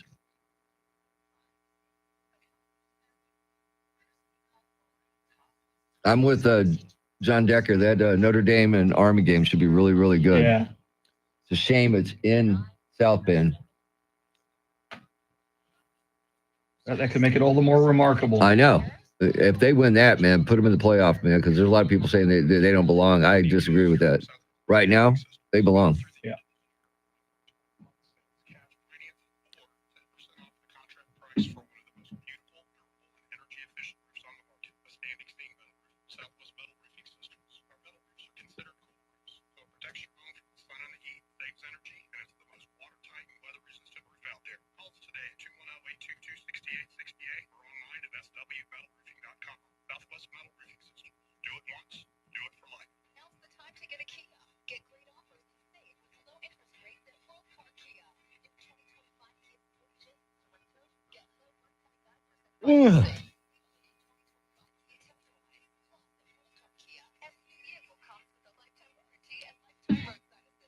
Oh, we want to do streaming suggestions today? If there's time, yeah. Okay. I started that Ted Danson. How is it? Outstanding. I'll have to watch it. Great. We watched the first 2 episodes last night. Okay. Because right now we have 1 episode of Cross left. Okay. There's 8 episodes. It's good, dude. It's really good.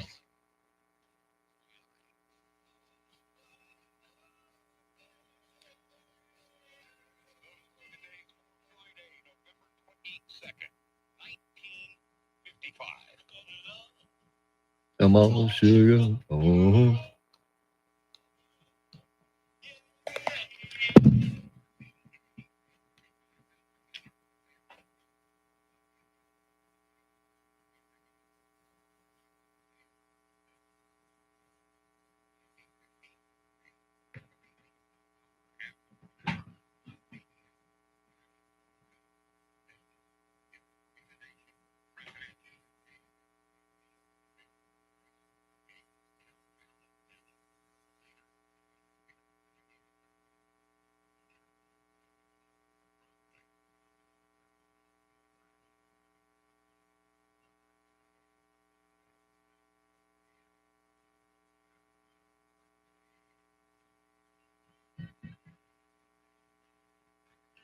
Well, he's not on the golf cart, so he must be in his car.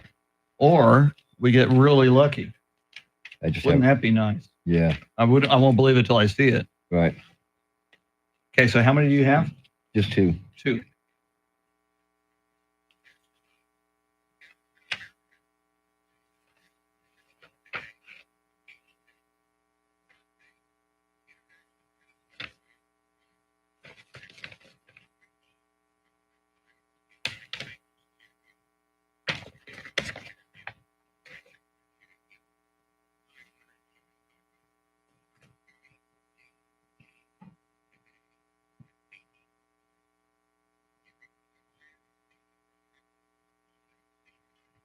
M1A1, welcome in. How you doing, man? How you doing?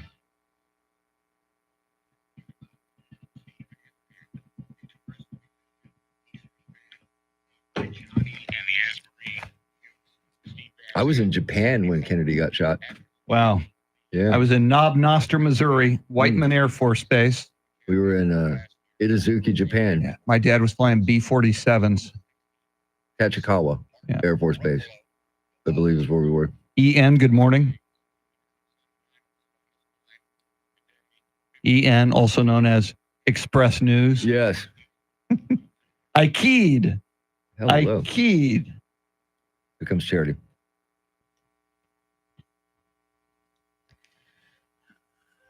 And here are some of your headlines. Pam Bondi is Trump's new pick for AG after Matt Gaetz pulls out.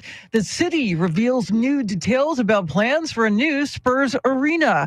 And a teen at the center of a botched SAPD shooting 2 years ago has been rearrested again. We'll have details right now, traffic and weather.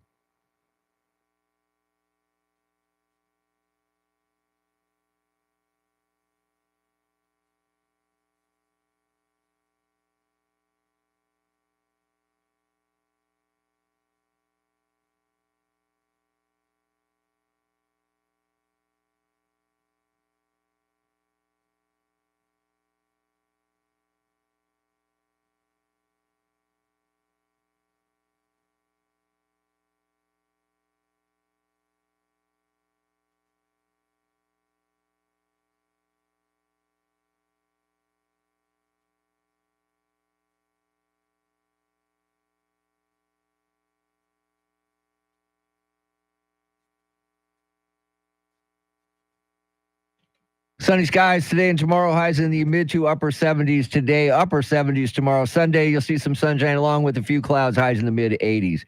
43 degrees in China Grove, 43 in Monte Vista, 43 right here in Stone Oak. WOAI News Time 6:55. San Antonio's first news. Our thanks to Charlie Parker for those were the days. Charity McCurdy, Mr. T, Tim Merriman. I'm Chris Duell. EJ Pacheco flying the Millennium Falcon solo this morning. He's also directing our YouTube broadcast. Go to YouTube, look for 1200 WOAI. If you want to watch the show, you'll see we are all wearing red on Fridays to remember everyone deployed until they all come home. And it's more than a run-of-the-mill Friday for Charity McCurdy. It's her last day before Thanksgiving break for her because she's flying to Southern California to be with family. Charity, we're asking people some travel tips, which you can use as well, and some travel pet peeves on the Talkback feature. How do they do that? The free iHeart Radio app. Launch it. You search the radio station, 1200 WOAI. Look for that red circle. That's the Talkback feature. Hit it. 30 seconds to provide your feedback. Yeah, like this. Good morning, First News San Antonio. It's bulletproof. Here's all I ask when people are flying. Number one, don't overindulge in the adult beverages. Number two, be nice to your flight crew. They're working too to try and make your journey better. Give them a break and be nice to them. Have a great week. Have a great Thanksgiving. Thank you. Amen, Bulletproof. I know, he's on it. If only everybody would heed those warnings or that advice. Yeah, we're all in the same boat or plane, car. Yeah. So just make it easy, pack your patience, and, just calm down. That's all you got to do. Chill out. That is a very good tip to pack your patience. I like that. Make sure you take it everywhere you go. All right, here's another one. Good morning and happy Friday. As a person who travels both in a car and on her own motorcycle, and her family being from the hill country, the worst people are the ones that are driving under the speed limit. I remember the days in Texas where people would get over and let you pass. These days, they feel like they're the hall monitors and they're going to tell you how you should be driving. Not going to happen. I'm going to pass you, and I'll even use my blinker. Have a great day, folks. Love it. Love it. Very, very true. And she's so right. Yeah. Somebody in the left lane going slower than the flow of traffic and blocking you, not moving over, which is courteous, and it's a safety issue. Yes. And I'm not justifying road rage, but that is probably some of the examples of what creates it. People get really upset because they're trying to get around this slow person and trying to find a way around them. And that makes people very, very angry, especially this time of year. The holiday season often can bring out the worst of people on the roads. And she mentioned, in the older, olden times, I guess I should call it, back in my day, people would move over and let you pass, right? Well, I also remember my dad being in a car with my dad, and a funeral would be coming by, a procession, and we would pull over and stop. Yes. And that doesn't happen anymore. No. Called being courteous. We've kind of lost a lot of that. Somebody who is always courteous and informative is Jenny James from Q1019. Here she is with her weekend preview. Take advantage of the Rotary Ice Rink at Travis Park, the Traders Village Corny Maze, zoo lights at the San Antonio Zoo, the Light Park at Retama Park. The 44th Annual Tejano Music Awards are tonight at Boeing Center at Techport Arena. Toyota Field transforming into a winter wonderland for Coca-Cola Classic Christmas starting today. And tonight, UTSA Roadrunners football is at home against Temple with a game time at 6 o'clock. Saturday is a magical Cirque Christmas at the Majestic Theater. The Flip the Switch ceremony at UIW for their 38th annual Light the Way. Everclear and Deep Blue Something at the Majestic Theater. The Nutty Nutcracker at Brontex Theater in New Braunfels. The JW Marriott San Antonio Hill Country Resort and Spa is bringing the magic of Dr. Seuss's How the Grinch Stole Christmas to life with their ice events starting on Saturday. Also starting Saturday, the Magic Theater starts their month of performances of the Velveteen Rabbit. You can go shopping Saturday and Sunday at the 45th anniversary of the Christmas Showcase at the Freeman Expo Halls. And the Alamo is lighting up starting Sunday through January 2nd. Have fun this weekend. I'm Jenny James from Q1019 for News Radio 1200 WOAI.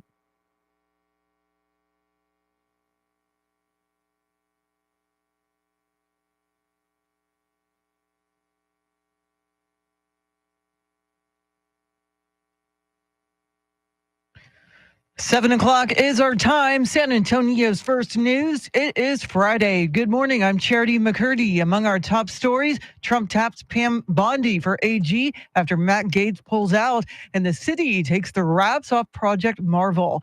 We'll have details first, traffic and weather together every 10 minutes in mornings.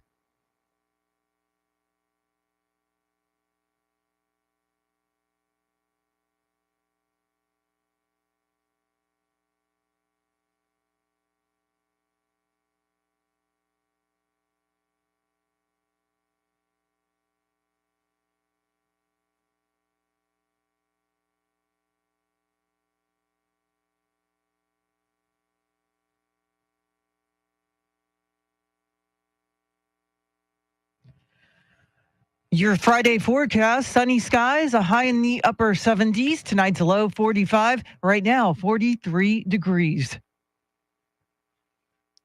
President-elect Trump announced his new pick for Attorney General after Matt Gaetz withdrew his nomination. Trump chose former Florida Attorney General Pam Bondi. Missouri Senator Josh Hawley tells Fox's Hannity he believes Bondi will reform the DOJ in a big way. We need to overhaul DOJ and the FBI, and I think Pam Bondi will be up for that task. And I hope that she will pledge right now to work with Congress to lay it all out. Let the truth be known, to get it all out there, and let's overhaul these agencies. Bondi served on the president-elect's Opioid and Drug Commission during his first term. Fox's Ryan Schmills reports on what may be next for Trump's now former AG nominee. Illinois Democrat Sean Casten says the House Ethics Committee report into former Congressman Matt Gaetz should still be made public, even though Gaetz is no longer a member of Congress or nominee for Attorney General. Casten has introduced legislation to force the Ethics Committee to release the report. The investigation looks into allegations of sexual misconduct and illicit drug use. House Speaker Mike Johnson has argued that since Gaetz is no longer a member of Congress, the committee no longer has jurisdiction, so the report shouldn't be released. Gaetz has not yet announced if he will return to the House for the next Congress starting in January. His resignation only affected the current term and does not cover the fact that Gaetz was reelected in his district. Ryan Schmelz, Fox News. The Texas State Board of Education will officially decide today whether to approve an elementary school curriculum that opponents say leans too heavily on the Bible. SMU professor of religion Mark Chancey says we cannot have lessons in public schools that promote one faith above all others. And in doing so, they violate parents' rights to determine the religious upbringing of their children. The curriculum survived a narrow vote earlier this week, meaning it will likely pass again today. Backers include Governor Greg Abbott, who said in a statement that the materials allow students to better understand the connection of history, art, community, literature, and religion. This week's unveiling of a new downtown Spurs arena has everybody asking the same question. Beth Myers has details. The arena is the cornerstone of a downtown entertainment complex, and it comes with a $4 billion price tag. So who pays for that? When it comes to the home of the Spurs, Assistant City Manager Lori Houston made it clear. We want to make sure we say up front that the arena will not be funded by the general taxpayer of San Antonio. Now, for the rest of it, taxpayers will likely be asked to help lift the load, and that will come in the form of bond elections to fund infrastructure improvements around Hemisphere. If approved, construction would start after the year 2029. I'm Beth Myers, News Radio 1200 WOAI. Travel costs for out-of-state abortion seekers will not be covered by the Reproductive Justice Fund approved by City Council. The fund was created soon after the Supreme Court struck down Roe v. Wade, leading to an almost total abortion ban in Texas. Council members approved the fund after 13 months of debate and a lawsuit opposing it. The fund will pay for sex ed in high schools, sexually transmitted infection tests, access to contraceptives, and reproductive health workshops and prenatal care. A new sheriff's office policy to cut down on inmate deaths is not scoring any points with local police. Eric Lycum has more. Back in October, Bexar County Sheriff Javier Salazar issued a directive saying certain suspects would be rejected by the jail and needed to be medically screened by a hospital. Those conditions include suspects detoxing from alcohol or drugs, insulin-dependent diabetics, or those who need dialysis. Police chiefs like SAPD's William McManus says this makes officers wait around for hours until a suspect is released or a deputy shows up to take over the suspect. McManus calls the policy disruptive and unreasonable. Salazar says it's due to the number of inmate deaths in Bexar County jails. Last year it was 18. So far this year, the number is 13. Eric Lycum, News Radio 1200 WOAI. AAA Texas says a record number of people are expected to travel during the Thanksgiving holiday week. Nearly 80 million people nationwide will travel 50 miles or more from next Tuesday through the Sunday after Thanksgiving. 5.3 million Texans will be behind the wheel on the state's highways, and about 300,000 will fly to their destinations. It is 7:06. The Spurs beat the Jazz at home last night. The voice of the Spurs, Bill Schoening, has more in today's Spurs Insider, brought to you by Kickapoo Lucky Eagle Casino.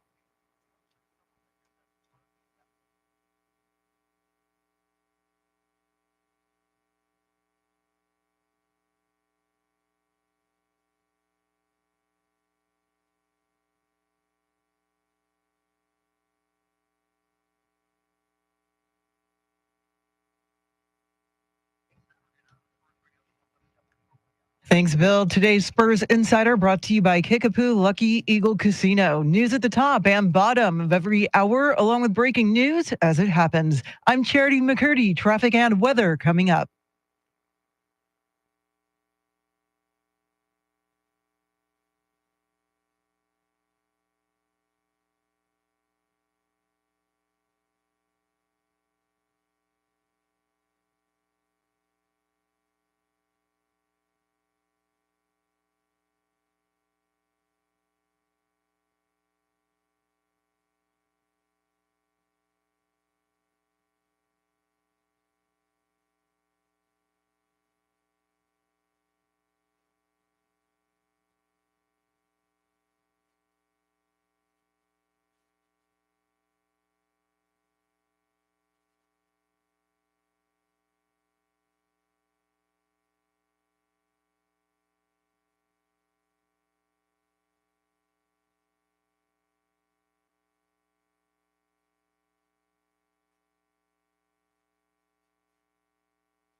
San Antonio's first news as we have moved into the 7 o'clock hour. Coming up, we will talk more about the new nominee for Attorney General. That is Pam Bondi, the former Attorney General of the state of Florida. She served for 8 years. We'll talk more with you and with Charity about Thanksgiving travel. Charity, this is her final day before she embarks on a Thanksgiving celebration with family in Southern California. And coming right up on a segment we call Wait Till You Hear This, reaction from 3 senators yesterday on Capitol Hill after they heard the news that Matt Gaetz withdrew his nomination for Attorney General. First, let's get you caught up on traffic and weather together.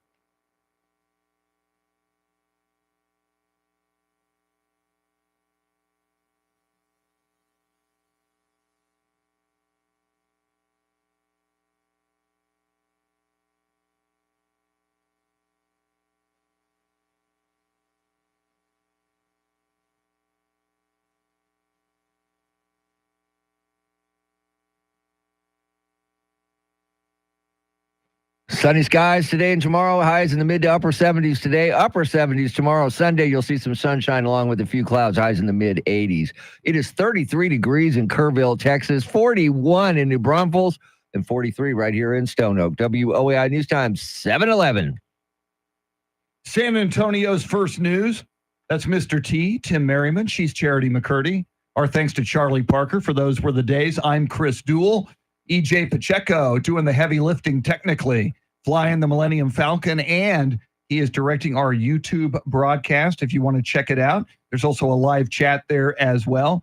Look for 1200 WOAI on YouTube, and you can find us. And EJ wearing a red United States Marine Corps hoodie today. The three of us are wearing red as we do every Friday to remember everyone deployed until they all come home. And every weekday morning at this time, we span the globe to bring you the constant variety of audio in a segment we call Wait Till You Hear This. And the point on the globe today is Capitol Hill, where moments yesterday after Matt Gaetz withdrew in his nomination, his bid to become the Attorney General, 3 senators were captured on Capitol Hill reacting to this. The reporters went up to Missouri Senator Josh Hawley, North Dakota Senator Kevin Crane, and South Carolina Senator Lindsey Graham. In that order, here is what they had to say. Well, I'm sure it's the right decision if he feels like it is and the president feels like it is. The president deserves to have a cabinet who is going to implement his agenda and serve his interests. And so I saw the president's statement.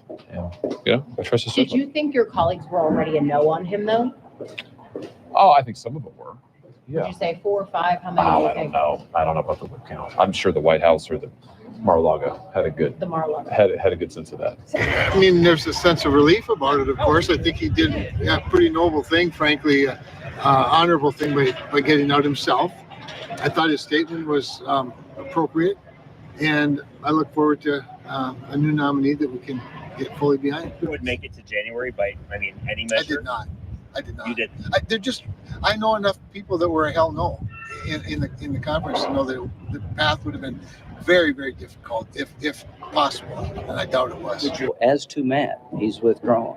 Respect his service. As to what President Trump will do next, we will see. But I am committed to helping him where I can. I will not be a rubber stamp to his nominees, but I will also not engage in a angry mob mentality. Very, very interesting. Most recently, that was Lindsey Graham, Senator Lindsey Graham of South Carolina. Charity, I found a very interesting quote there from Senator Kevin Crane from North Dakota. He said, I know a lot of people who were a hell no. And I think he's referring to fellow Republicans there. And there were just too many hell no's to Matt Gaetz for that nominee to be confirmed. Yeah, but Gaetz claimed in a post that on X that the momentum was strong for his confirmation, but ultimately he just didn't want to be a distraction to the critical work of the Trump-Vance transition. So clearly he did not have the support he needed, even though VP-elect J.D. Vance was there at his side with those closed-door meetings with Senate Republicans. But you just wonder what happens with Gaetz next. I mean, he has definitely a few options. You know, he could return to the House in January, which he was reelected to. He could hopefully convince Florida Governor Ron DeSantis to appoint him to Marco Rubio's Senate seat, or maybe he still is vying for a role within the Trump administration, a position that does not require Senate confirmation. I just love to hear our senators talk on the party line. You know, they're not going to say anything bad other than, Mr. Crane from South Dakota or North Dakota, who said there was a bunch of hell no's. Look, they're gonna stay on the party line. They're gonna back up their president, and I think it was a good thing to get this distraction out of the way for the whole party. Yes, and Pam Bondi looks a whole lot better now in that position as the nominee for Attorney General. Well, Charity and Mr. T, we've got breaking Randy Beamer news. Ooh. On Fridays, we do Fridays with Beamer. He texted us moments ago and says his motorcade will be headed this way for a stop at 8 o'clock in studio. The most trusted man in San Antonio, news anchor on the record, KLRN, Thursday nights at 7. Randy Beamer and Charity, since you're headed off to your Thanksgiving celebration, There could be some last-second therapy from Randy Beamer for your visit with the in-laws. He always has great sage advice. Yes. So I welcome it. I like that sage advice. Randy Beamer, one thing to add to his resume. Sage advice. Well, he's a sage. That's right. He's sage. He's not only a television news anchor, host of On the Record, but sage. Yes, Randy and I Beamer. just alerted our security that he is coming in and they're clearing off the heliport in case he needs it. Yes, the heliport, and hopefully Sheriff Keith will roll out the red carpet. Yes. For Randy Beamer. So less than an hour, 8 o'clock. Fasten your seatbelts. Tell all the kids to gather around the radio for Randy Beamer. Lots more coming up. We'll get you caught up on headlines, traffic, weather, and more. WOAI News Time 716.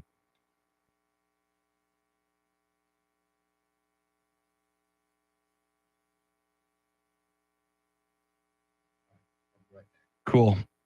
The breaking news, Randy Beamer will be here in less than 45 minutes. Always enjoy Fridays with Beamer. Oh, wow. Okay. Yeah, I was thinking he must be moving pretty quickly. He's going to go get those. Sorry about that. Don't know what I was doing.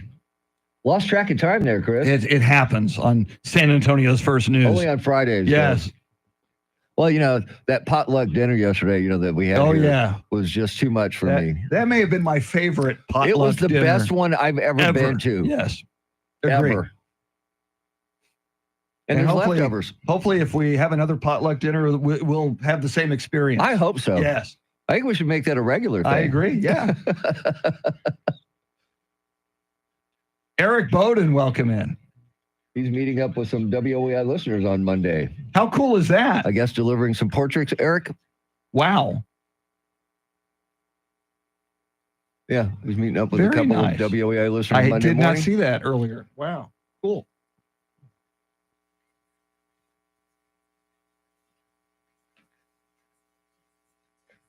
Oh, so now we can, at 7:30, if you come back with the headphones in time, we can do a Randy Beamer video. Yes. Yeah, I can wait. Okay, I'll get the tripod ready and we'll set that up. Oh, yeah, it won't take us long to do the video. I'll do the video and then I'll go get the Okay. headphones. I mean, they're right in my drawer. I just got to go get them out, he'll probably bring some, but just in case. Okay. You know what I mean? Hang on, guys. We'll be right back.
Coming up, the numbers of travelers in Texas and across the country are going to be phenomenal. People traveling for this upcoming Thanksgiving week and Thanksgiving holiday. We'll talk about that. We'll talk about charities' travel plans as well. Speaking of charity, what stories, Charity, are you following? Trump chooses former Florida Attorney General Pam Bondi for Attorney General after Matt Gaetz drops out. The fate of whether a Bible-infused curriculum will be taught in Texas public elementary schools will be decided today. And some local police departments are not happy with a new policy aimed at preventing inmate deaths at the county jail. We'll have the details now, traffic and weather.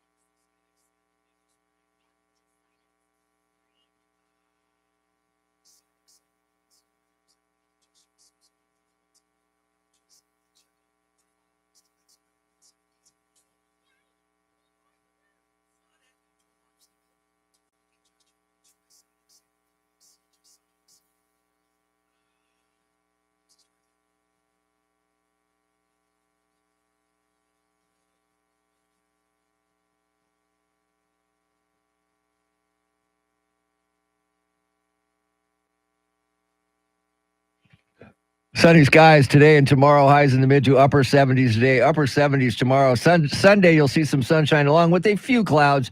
Highs in the mid 80s. It is 43 degrees in Floresville, Texas. 43 in Lavernia.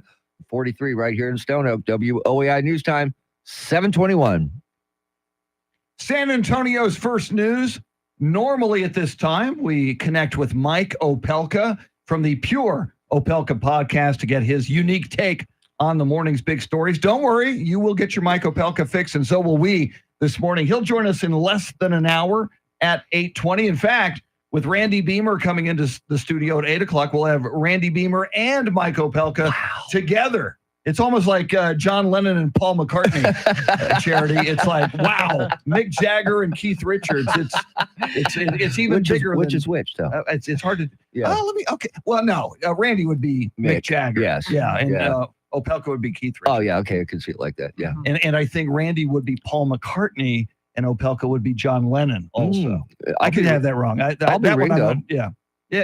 We're all Ringo. Yeah, we're all Ringo. To their Lennon and McCartney. Don't call me Yoko Ono. No. So, Charity, you've been on the newscast. The numbers of people traveling on this upcoming Thanksgiving week and Thanksgiving holiday, just staggering. And we talked about it. A listener said, pack your patience if you're traveling either by air or by road. And going to be a lot of people traveling out there. Yeah, 80 million people nationwide traveling at least 50 miles or more. And the time frame they're looking at is next Tuesday through the Sunday after Thanksgiving. And that's including 5.7 million Texans. You got 5.3 Texans on the state's highways, and 300,000, including my family, will be flying to their destinations. So a lot of people have big plans, and it's going to be crowded. Yeah, and you know what's I guess the downside to that is we had a Rooster with his talk back earlier talking about construction on the roads. There is not a single highway in this entire state that's not under construction right now. So chances are you're going to hit some construction. So true. It drives me crazy. It's going to be a nice state when they finish it. I'm just saying. So, Charity, which would you rather partake of? You're flying to San Diego, so you're going to be in charge of the two kids on that flight. Would you rather deal with kids on an air flight or have the kids in a car and face construction delays? I would go with definitely flying, just simply because I don't know what it is with the oxygen in the cabin, but my kids tend to fall asleep during the flight, and it's about a 5-hour flight. So, and they do well. They're excited about the experience of being on an airplane, the takeoff, the landing, and there's a bathroom. That is a perk. Yeah, there's not one in your car, right? No, yeah, okay. no. Yeah, that makes sense. You don't give them anything like, a little, special bottle or something, a little drink. That, what are you talking about, Mr. T? Like I don't know. Like a maybe Gatorade bottle or Gatorade something? with, I don't know, something in it to, make them sleep a little bit better. You know what I'm saying? Drugging your children. Never said drugging. I never said Drugging anything your about children. drugging them at all. No, 'cause that warm can- milk. That can backfire. I've heard horror stories of parents giving their kids Benadryl, and they got wired off of it, and were that's really not good. upset and agitated during the flight. And that's like, a European type flight. But I don't go that route. I just, again, I have plenty of things to entertain them with. I keep pulling tricks out of the bag. Snacks. Mommy always has snacks, so no one gets hangry. That's a good mom right there. Yeah, yes. You They'll be got fine. snacks. They'll be fine. They're very experienced flyers. We've been doing this since they were babies. That's probably the smart way to do it. Start them out young and they get used to it. Exactly. Yeah, that's very smart. I'm just worried about my luggage getting lost. That's really the one thing. We can't help with that. I'm sorry. I know. You have air tags? Apple I Air? do. Yeah, Okay, there you absolutely. go. Yeah. I There you go. love the Apple AirTags. Oh, yeah. That's so cool. I don't know what we did without those. Coming up. You lost your luggage. Yeah, is you what lost your happened. luggage. You didn't know where it was. So you're so right. Coming up, Charity's got all the big stories you need to know about on this Friday at the bottom of the hour. We will at 7:40 talk more about the new choice for Attorney General by President-elect Trump. That would be former Florida Attorney General Pam Bondi. Don't forget, Randy Beamer in studio at 8 o'clock, Mike Opelka at 8:20. Lots of show coming at you. WOAI News Time, 7:26.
7:31 is our time. San Antonio's first news. It is Friday. Good morning. I'm Charity McCurdy. Among our top stories, Trump names a new AG nominee, and the city unveils its multi-billion-dollar Project Marvel plan.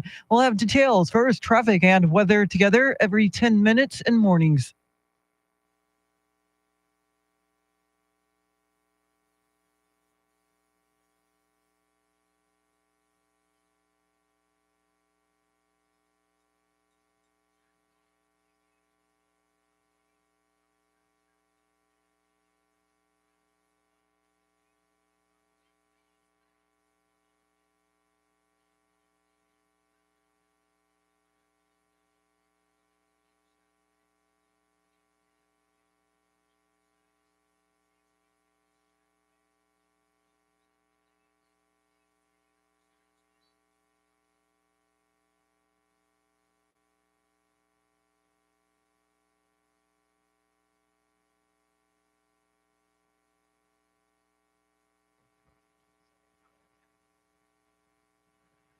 Your Friday forecast, sunny skies, a high in the upper 70s. Tonight's low near 45. Right now, 43 degrees.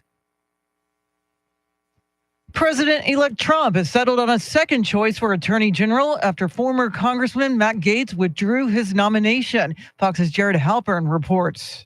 Former Florida Attorney General Pam Bondi will be nominated to lead the Justice Department, President-elect Trump announced hours after his first Attorney General pick, former Congressman Matt Gaetz, withdrew. In a post on Truth Social, the President-elect says Bondi will refocus the DOJ to its intended purpose of fighting crime and making America safe again. Bondi served 2 terms as Florida's AG from 2011 to 2019.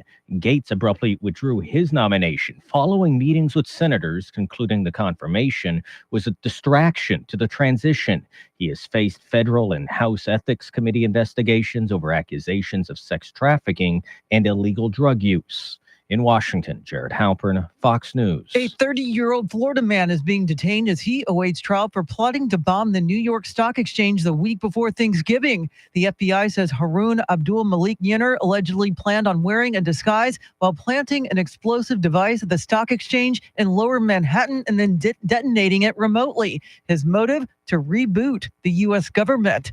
Russia has launched a new intermediate-range missile into Ukraine that Russian President Vladimir Putin claims Western air defense systems would be powerless against. Fox's Trey Yinks has details. An explosion lit up the skies of southern Ukraine as a missile targeted the city of Dnipro. Ukrainian officials claimed it was an intercontinental ballistic missile never before used on the battlefield. The Russian President Vladimir Putin made an emergency address on state television discussing the strike and saying a new intermediate ballistic missile was launched. The Russian leader going on to say that the United States and NATO allies were to blame for allowing Ukraine to strike Russia with Western weapons. Russia's foreign ministry spokeswoman received a call telling her not to comment on the missile strike. She then went on to threaten NATO member Poland. And this comes as President Biden approved Ukraine's use of U.S. long-range missiles to strike targets deeper inside Russia. The U.S. has also agreed to send Ukraine anti-personnel mines.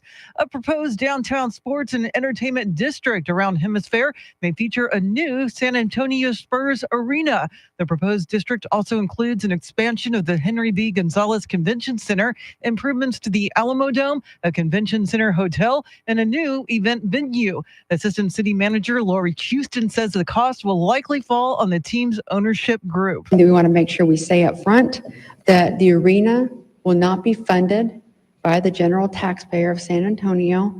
Construction on the arena may start by spring of 2026. The fate of whether a Bible-infused curriculum will be taught in Texas public elementary schools is now in the hands of the Republican-led state school board, set for the final vote on the measure today. Chris Fox has more. The board already gave preliminary approval 8-7 for the new curriculum that's heavily weighted with Bible stories like the Sermon on the Mount and parables like the Good Samaritan. GOP board member Tom Maynard says it's not preaching, it's teaching. From a religious standpoint, I would know it because I've preached that sermon a few times. Opponents are hoping to win over at least one more board member. Melissa Ortega represents District 1. The curriculum imposes religious perspectives inappropriate for public schools. If the curriculum passes, the next battle will be in the courts. in Austin. Chris Fox, News Radio 1200 WOAI. A teenager who was shot by a San Antonio police officer in 2022 may have his probation revoked because he reportedly can't stay out of trouble. A bond hearing was held for 19-year-old Eric Cantu, who was re-arrested earlier this month for a couple of felony evading arrest cases. Prosecutors say Cantu violated terms of his community supervision by driving with a suspended license and failing to show up for required drug tests. A hearing on a motion to revoke his probation is scheduled for December 10th. Well, the Witches of Oz are flying into theaters. Fox's Michelle Polino has details. Wicked tells the story of the witches in The Wizard of Oz. It stars Cynthia Erivo as Elphaba, a young woman misunderstood because of her unusual green skin, who has yet to discover her true power, and Ariana Grande stars as Glinda, a popular young woman gilded with privilege and ambition, who has yet to discover her true heart. She had her secrets. Absolutely remarkable. There is no The two meet when they were at school and forge an unlikely but profound friendship that changes their lives. Michelle Polino, Fox News. It is 7:37. Traffic and weather together in a minute. But first, a check of your money in the world of business. Courtney Donahoe is live at the Bloomberg News Desk.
Thanks, Courtney. News at the top and bottom of every hour, along with breaking news as it happens. I'm Charity McCurdy. Here's traffic and weather.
San Antonio's first news.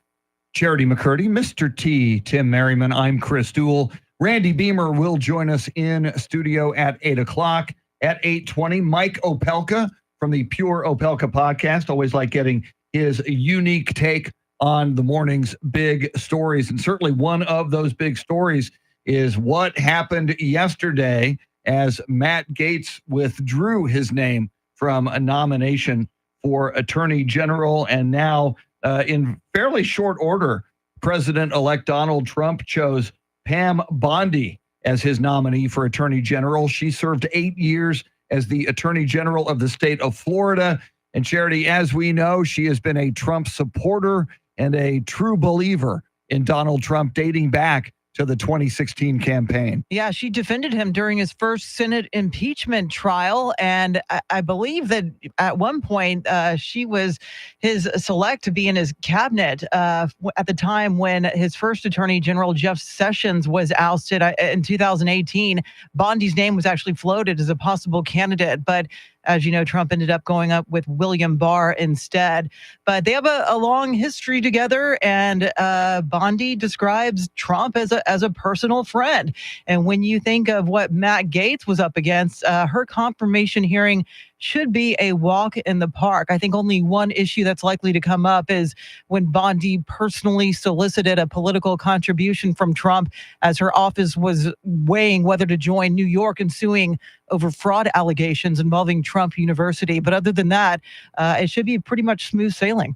Yeah, and from what I understand, she's President Trump's favorite attorney out of all the attorneys he has. That has been said. Yeah, yes. It's been said it's his favorite. And if she's confirmed, which she probably will be confirmed, she will be the third female U.S. Attorney General in history, following Loretta Lynch, who was with Obama, and then Janet Reno, who was with Trump in both terms. Look, I think it's a safe pick. I think. Oh, very safe. And unlike Matt Gaetz, because she has those 8 years of experience as the Florida Attorney General. That was one of the many knocks on Matt Gaetz, is that even though he was an attorney, there was at one point Matt Gaetz let his law license. It got suspended. You can't do that.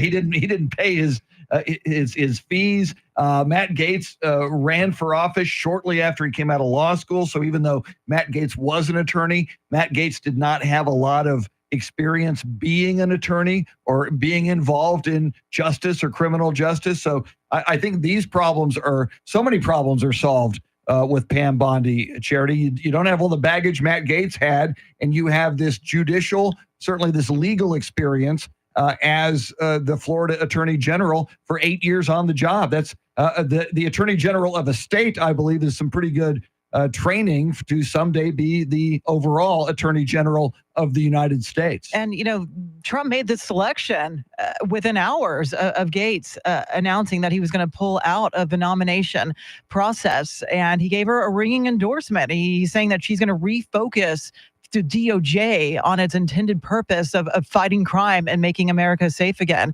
So most Republicans and all of the political analysts we're talking to seem to indicate there's going to be no problem with her getting confirmed. Yeah, and that's a good thing, too, because I think now that Matt Gaetz is out, all the eyes are on Pete Hegseth and his confirmation, and that could be a bumpy road. Yes, in the last 24 hours since we were on the air yesterday, there are new allegations regarding Pete Hegseth. There was an allegation of a sexual assault that was never prosecuted. However, there is word that the woman who made that allegation against Pete Hegseth has entered into a non-disclosure agreement with her. So there are people out there who say, he paid her off, one way or another to stop that story. And then the other one, we talked about this a little earlier, Charity, with White House correspondent John Decker, is Tulsi Gabbard for the intelligence head. There's a lot of people who have issues with certain aspects of Tulsi Gabbard's past. That might be a bumpy road as far as confirmation goes. Yeah, former UN ambassador to the United Nations, Nikki Haley, has even come out against Tulsi Gabbard, calling her a Russian sympathizer. So I think she will likely face a rocky confirmation hearing, as will Pete Hegseth.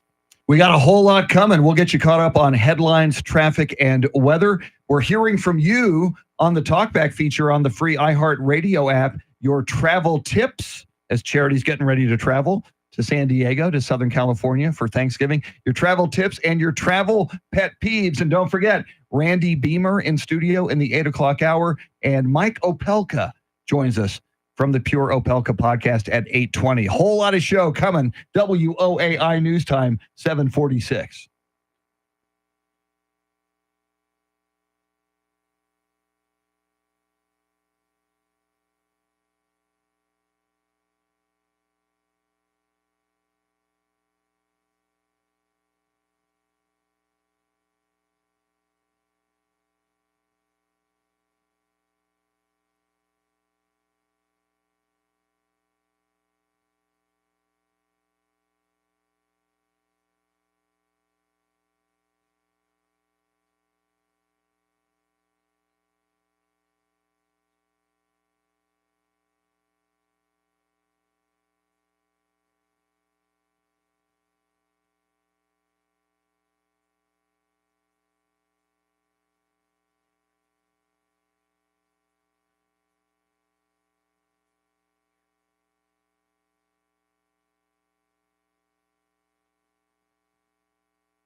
San Antonio's first news as we embark on the weekend before Thanksgiving.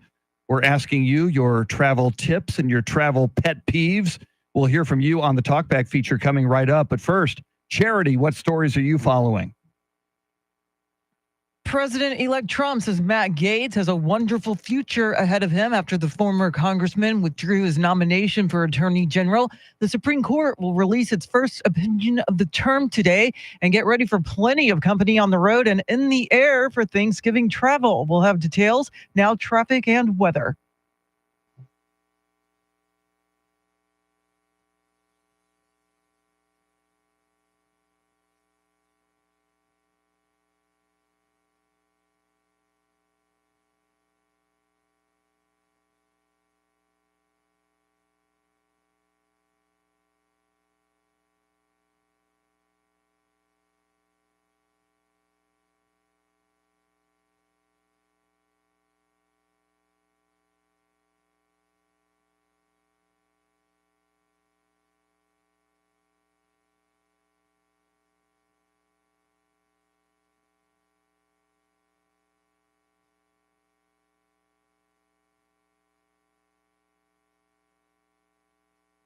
Sunny skies today and tomorrow. Highs in the mid to upper 70s today. Upper 70s tomorrow, and then Sunday sunshine with a few clouds. Highs in the mid 80s. 43 degrees in Alamo Ranch.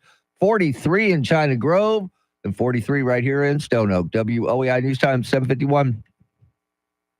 San Antonio's first news coming up in the 8 o'clock hour. The man, the myth, the legend, the sage who administers sage advice, especially to Charity McCurdy. I'm talking about, of course, Randy Beamer from On the Record on KLRN, longtime television news anchor and a fine human being. Very fine. And a credit to the American way.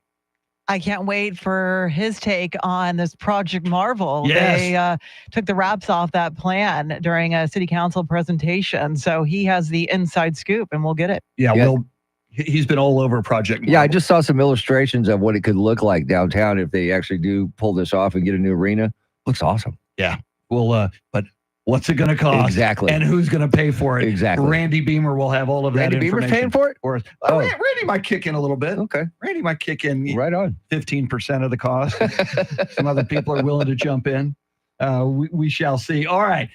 Charity, this is her final day before Thanksgiving week. Mr. T and I will be back next week, of course. But especially with Charity getting ready to travel and a lot of people getting ready to travel, we have been asking you all morning long on the Talkback feature on the free iHeartRadio app. We want to know your travel tips and your travel pet peeves.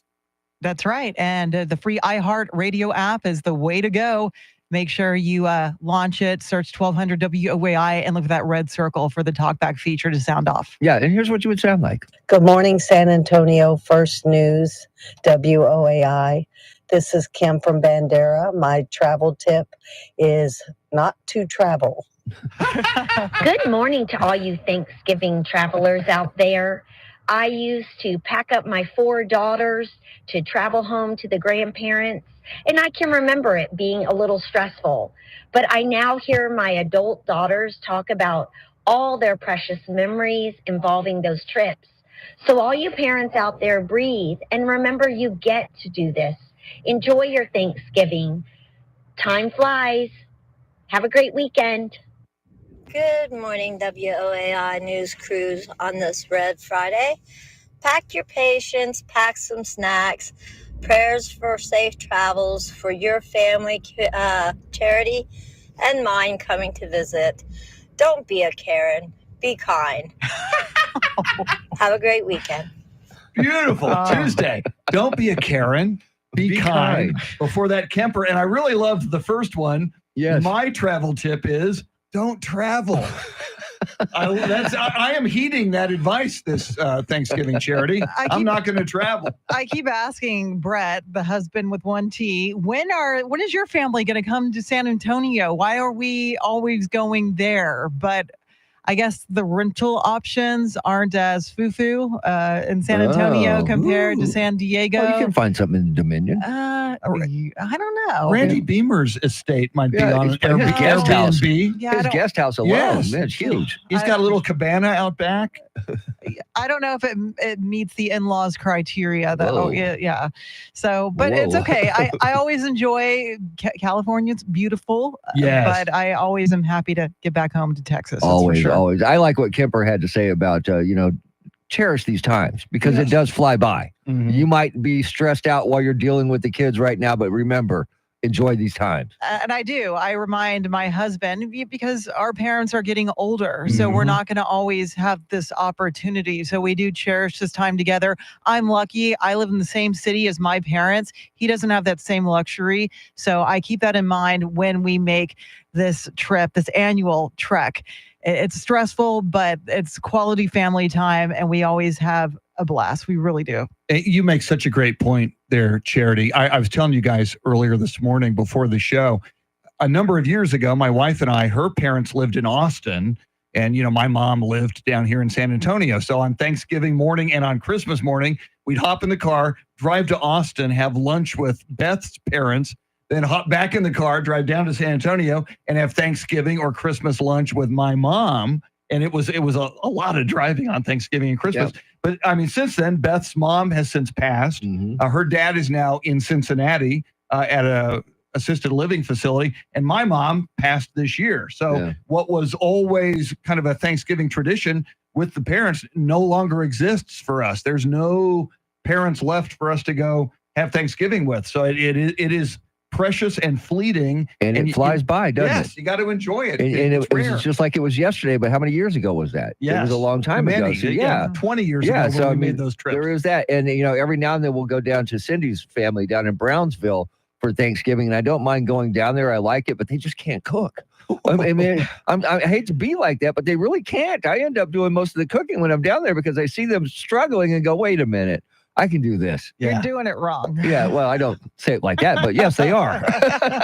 When they bring out the gravy in a jar, that's when I said, oh, no. I'll show you how to make gravy real quick. So, yeah.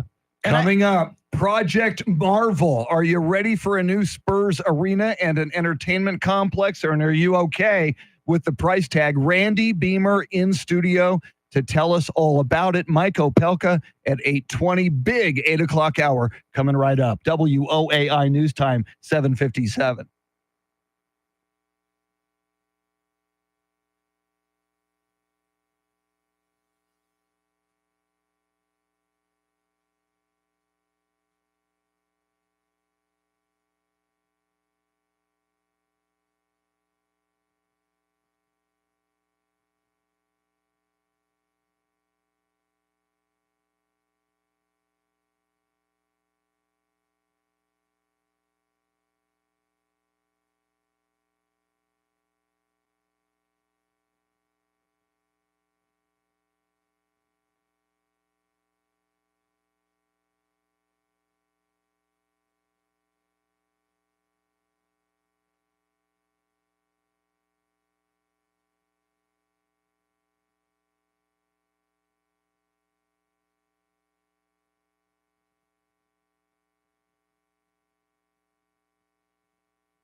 8 o'clock is our time. San Antonio's first news. It is Friday. Good morning. I'm Charity McCurdy. Among our top stories, Trump taps Pam Bondi for Attorney General after Matt Gaetz withdraws his nomination.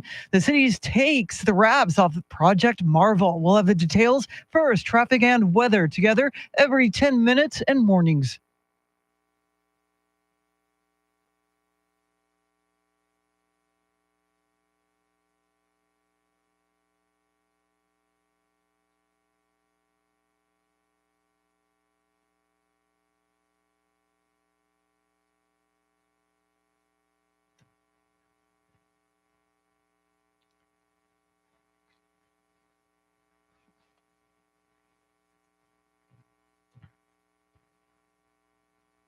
Your Friday forecast, sunshine, a high in the upper 70s. Tonight's low near 45. Get a move on. It is 43 degrees. President-elect Trump announced his new pick for Attorney General after Matt Gaetz withdrew his nomination. Trump chose former Florida Attorney General Pam Bondi for the position, saying in a post on Truth Social that she will refocus the DOJ to its intended purpose of fighting crime and making America safe again. Missouri Senator Josh Hawley tells Fox's Hannity he believes Bondi will reform the DOJ in a big way. We need to overhaul DOJ and the FBI, and I think Pam Bondi will be up for that task. And I hope that she will pledge right now to work with Congress to lay it all out. Let the truth be known, to get it all out there, and let's overhaul these agencies. Bondi served on the president-elect's Opioid and Drug Commission during his first term. And there are questions on what may be next for Trump's former Attorney General nominee, Matt Gaetz. Illinois Democrat Sean Casten says the House Ethics Committee report into former Congressman Matt Gaetz should still be made public, even though Gaetz is no longer a member of Congress or nominee for Attorney General. Casten has introduced legislation to force the Ethics Committee to release the report. The investigation looks into allegations of sexual misconduct and illicit drug use. House Speaker Mike Johnson has argued that since Gaetz is no longer a member of Congress, the committee no longer has jurisdiction, so the report shouldn't be released. Gaetz has not yet announced if he will return to the House for the next Congress starting in January. His resignation only affected the current term and does not cover the fact that Gaetz was reelected in his district. Ryan Schmelz, Fox News. The Texas State Board of Education will officially decide today whether to approve an elementary school curriculum that opponents say leans too heavily on the Bible.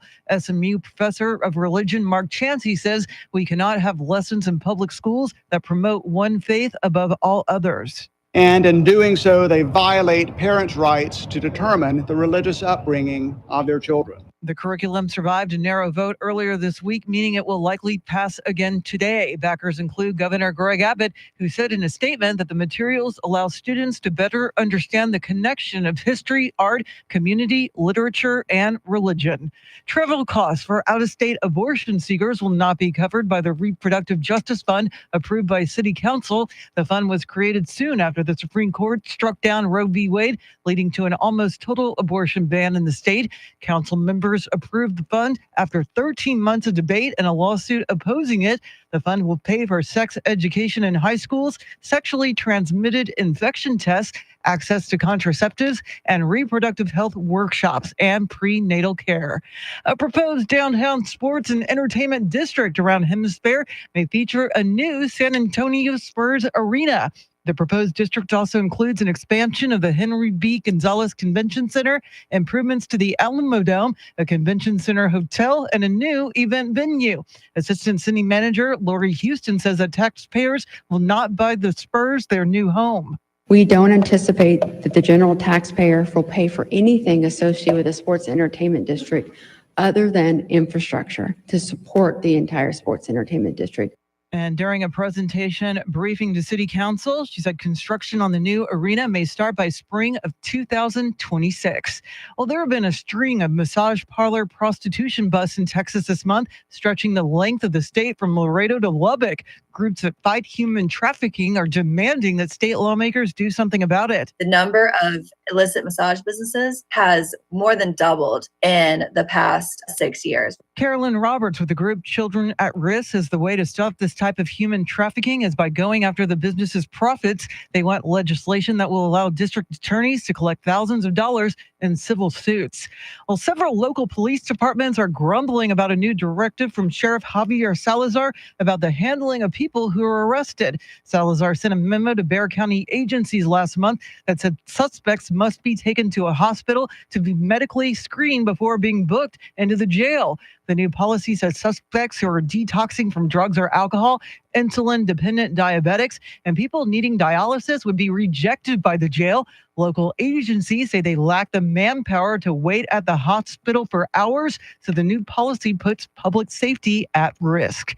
Well, you can expect a record number of people traveling by land and air this Thanksgiving season. Eric Lycum has details. AAA says for Thanksgiving 2024, around 80 million Americans will travel 50 miles or farther starting next Tuesday, going through the Sunday after Thanksgiving, and that includes nearly 6 million Texans, which is an increase of over 1% from last year. Of those, over 5 million will be on the road. TxDOT reminds drivers to stay sober behind the wheel as drunk driving crashes tend to spike by nearly 30% during holiday periods. A TxDOT survey of drunk drivers reveals the majority drank and drive after being at a friend's house. Eric Lycum, News Radio 1200 WOAI. Well, Harrison Barnes had a huge night as the Spurs beat the Utah Jazz 126-118 at the Frost Bank Center last night. Barnes had a team-high 25 points and 10 rebounds. Up next, the Spurs host the Golden State Warriors tomorrow night. You can catch all the action right here. It is 8:06, news at the top and bottom of every hour, along with breaking news as it happens. I'm Charity McCurdy. Traffic and weather coming up.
San Antonio's first news.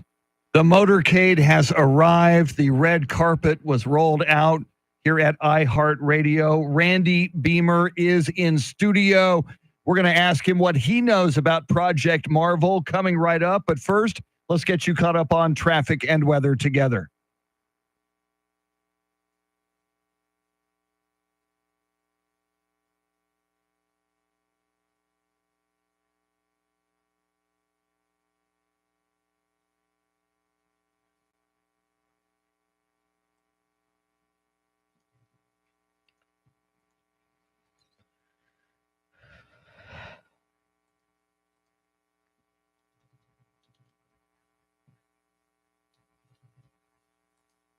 Sunny skies today and tomorrow. Highs in the mid to upper 70s today, upper 70s tomorrow, and then Sunday sunshine along with a few clouds. Highs in the mid 80s.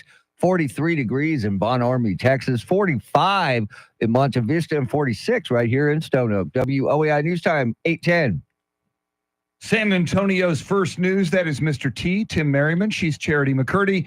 I'm Chris Duell. And if you are watching the YouTube stream, you already know Randy Beamer is in studio. And yes, he is wearing red to remember everyone deployed until they all come home. And Randy, on your program, On the Record on KLRN last night, 7 o'clock, by the way, Thursday nights for On the Record with Randy Beamer. Yes, got to plug that. Yes. You had John Courage on. You were talking about this Project Marvel with him. What do you know about it? Well, he said, we've talked about this $4 billion price tag.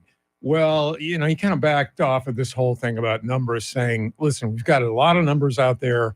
We don't want to say a number yet because we don't know what it's going to be. Also, people are confusing. Like I saw a headline this morning, do the Spurs need a new $4 billion arena? That's not, they want to knock down a few of these things, like a $4 billion Spurs arena is not going to happen.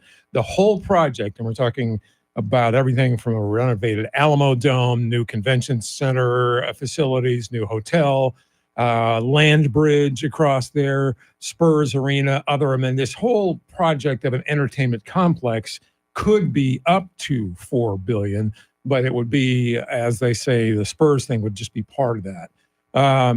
And he said it's so early, nobody really knows about it yet, so they were still wanting to find out more.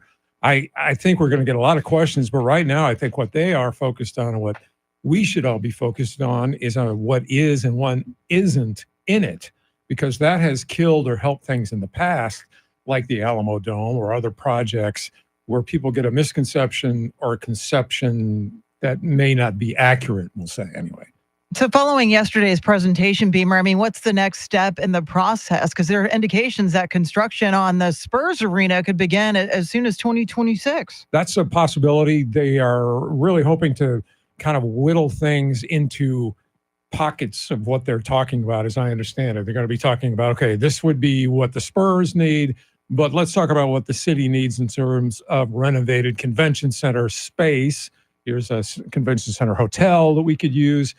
Where could they do that? What does the Alamo Dome need? We do have the March Madness coming up this year, but to keep it here, we're going to need to do more things to the Alamo Dome, which, by the way, they also want to remind people that has more than paid for itself. Oh, gosh, yes. It was not the white elephant that a lot of people still to this day believe it was, but it is more than paid for itself. So you're going to hear a lot about that. You're going to hear a lot about what could and what might not be included. Now, I like the fact that they want to turn John Wood Courthouse into like a theater or arena, and I love that, but I have a question. Why Project Marvel? Why Marvel? I have asked people about that. I was like, is there a Project DC? Is there a Team Marvel? And no one seems to know. So I don't know, but we'll find. I would think Charity would know that. We'll find that out.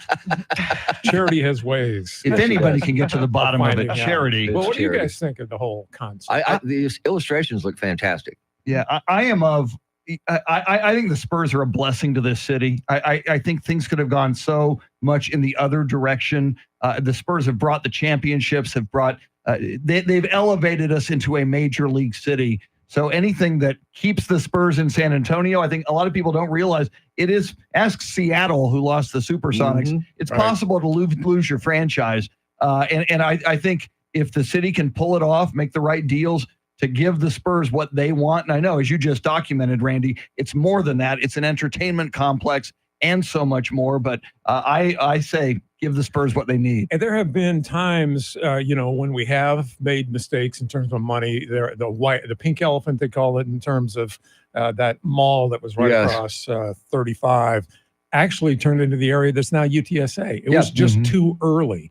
But we've also made mistakes the other way in terms of this city over and over again that I found in terms of history about not spending enough money and being too cheap. Like Bandera Road could have been four lanes forever. It could have been a freeway. Same thing, 281 north of 16. For a lot of stuff, we think we're being frugal and we're being short-sighted and we're paying for it now. So this is one of those things we're going to have to weigh all the options. More with Randy Beamer coming up. We'll also check in with Mike Opelka from the Pure Opelka podcast next. WOAI News Time, 8:15.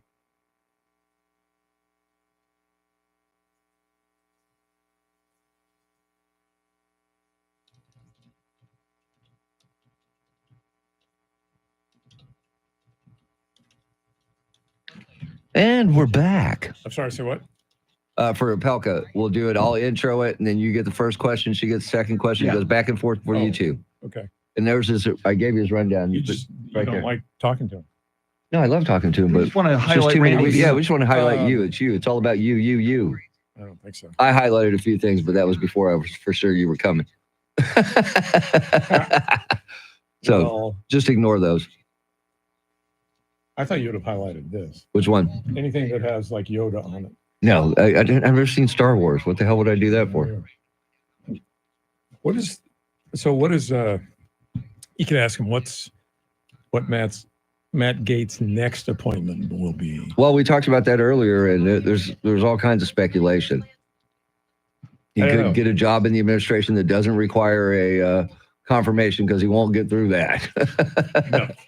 Well, I thought they were going to try to push it like That recess appointment. that wouldn't have worked, I don't think.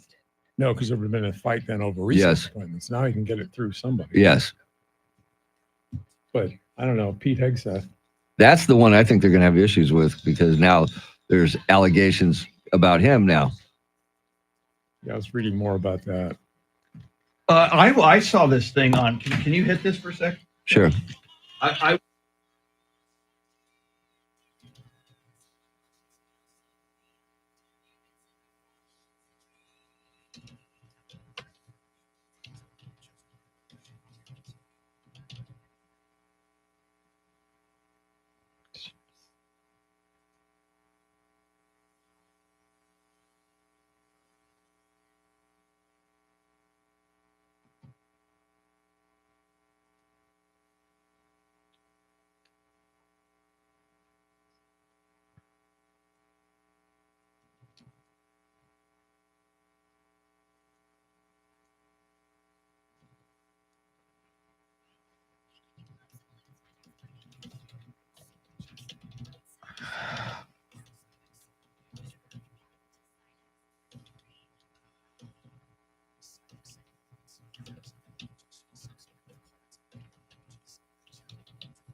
Randy Beamer is in studio and Mike Opelka is on the line. This should be interesting. Charity McCurdy, what stories are you following?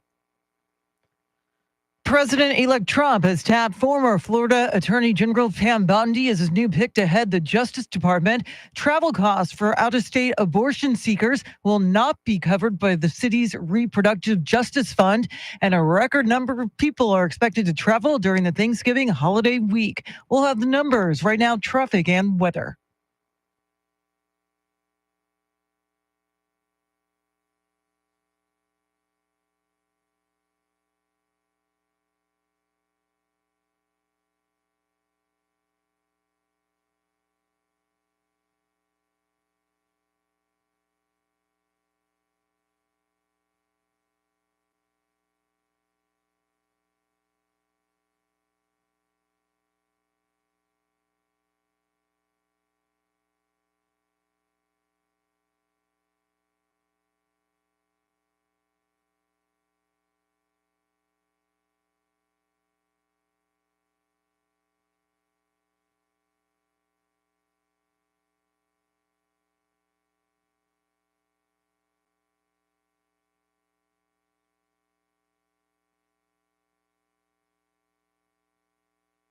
Sunny skies today and tomorrow. Highs in the mid to upper 70s today, upper 70s tomorrow, and then on Sunday, sunshine along with a few clouds, highs in the mid 80s. It is 43 degrees here at the Radio Ranch. WOEI News Time, 8:21.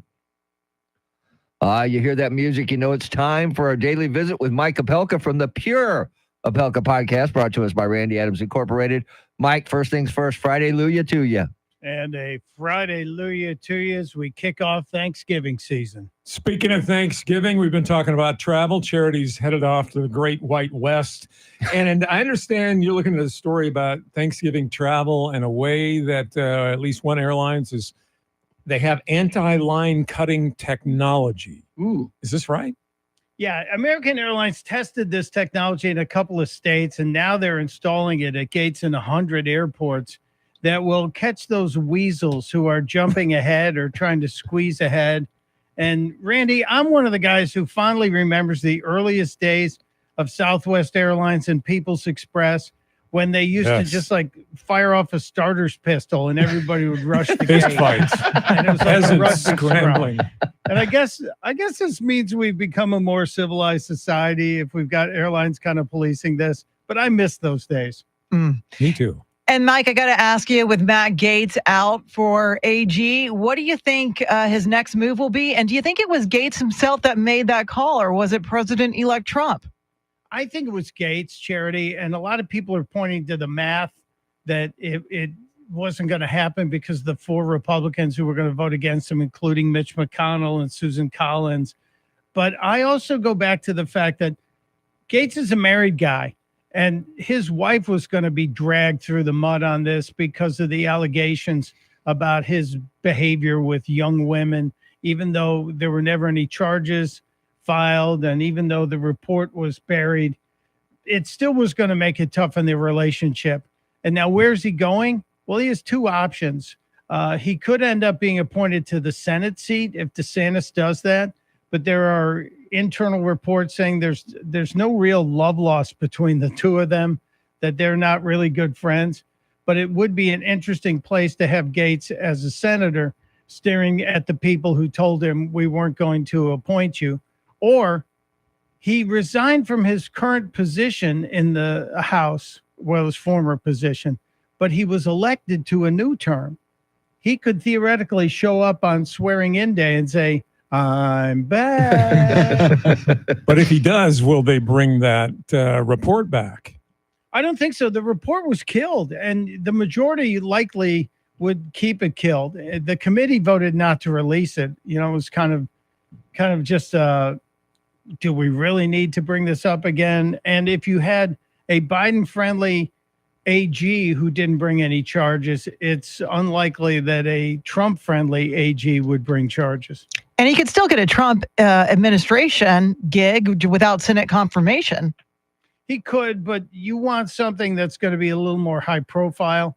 You know, cabinet positions are really kind of great spots to get if you're an aspiring politician, because they will often springboard into other things, whether it's in media or back to a higher elected office. But I think my money would be on the Senate seat. With Gaetz out of the spotlight now, or at least out of the hot seat, what about Pete Hegseth? Because he's, as you said, Gaetz is a married man, and that brings up a whole different set of issues with Hegseth, aside from things that are coming out of his books that he's written that are now somewhat controversial. Yeah, Pete Hegseth is going to get the guns turned on him now. So they were splitting their attention. Their focus was split between Gaetz and Hegseth. And now it's going to be Hegseth, and there's going to be sort of a side attention to Linda McMahon and Tulsi Gabbard. But it's really going to be focused on Hegseth. But if you go back and read the investigation, the initial investigation of Los Angeles, this has about the same amount of credibility as the case from Christine Blasey Ford against Gorsuch, was it? Kavanaugh. Kavanaugh, yeah. Against Kavanaugh. And I think there's a lot of holes in it. And in the initial investigation, the cop said she was the aggressor. And I think that's going to be problematic for trying to paint him as the bad guy. All right, Mike. So Ellen DeGeneres has fled America, and it's not necessarily because of Trump. Some are saying there may be a Diddy connection. Yeah, she and Diddy have a whole lot of connections, and there are many, many videos of Diddy appearing on her show and appearing with kids. And then go back to the 1998 tape that I have that was sent to me as an invitation to Diddy's 29th birthday party. Ellen DeGeneres appears on that video holding a pineapple. And I think we all know what that means. SpongeBob? I'll explain it to him. Tell him off air. We don't want to lose the license. All right. Yeah, we want to be a little careful. You can get more Mike Opelka from his Pure Opelka podcast. Get it wherever you get your podcast. We recommend the free iHeartRadio app. Another episode will drop this morning. You don't want to miss it. Mike is brought to us by Randy Adams Incorporated. And not Randy Adams, but Randy Beamer will stick with us in studio. More with Randy Beamer coming right up. Charity's got all the big stories you need to know about at the bottom of the hour. WOAI News Time, 8:27.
8:30 is our time. San Antonio's first news. It's Friday. Good morning. I'm Charity McCurdy. Among our top stories, Trump names a new AG nominee, and the city unveils its multi-billion-dollar Project Marvel plan. We'll have details, first traffic and weather together every 10 minutes in mornings.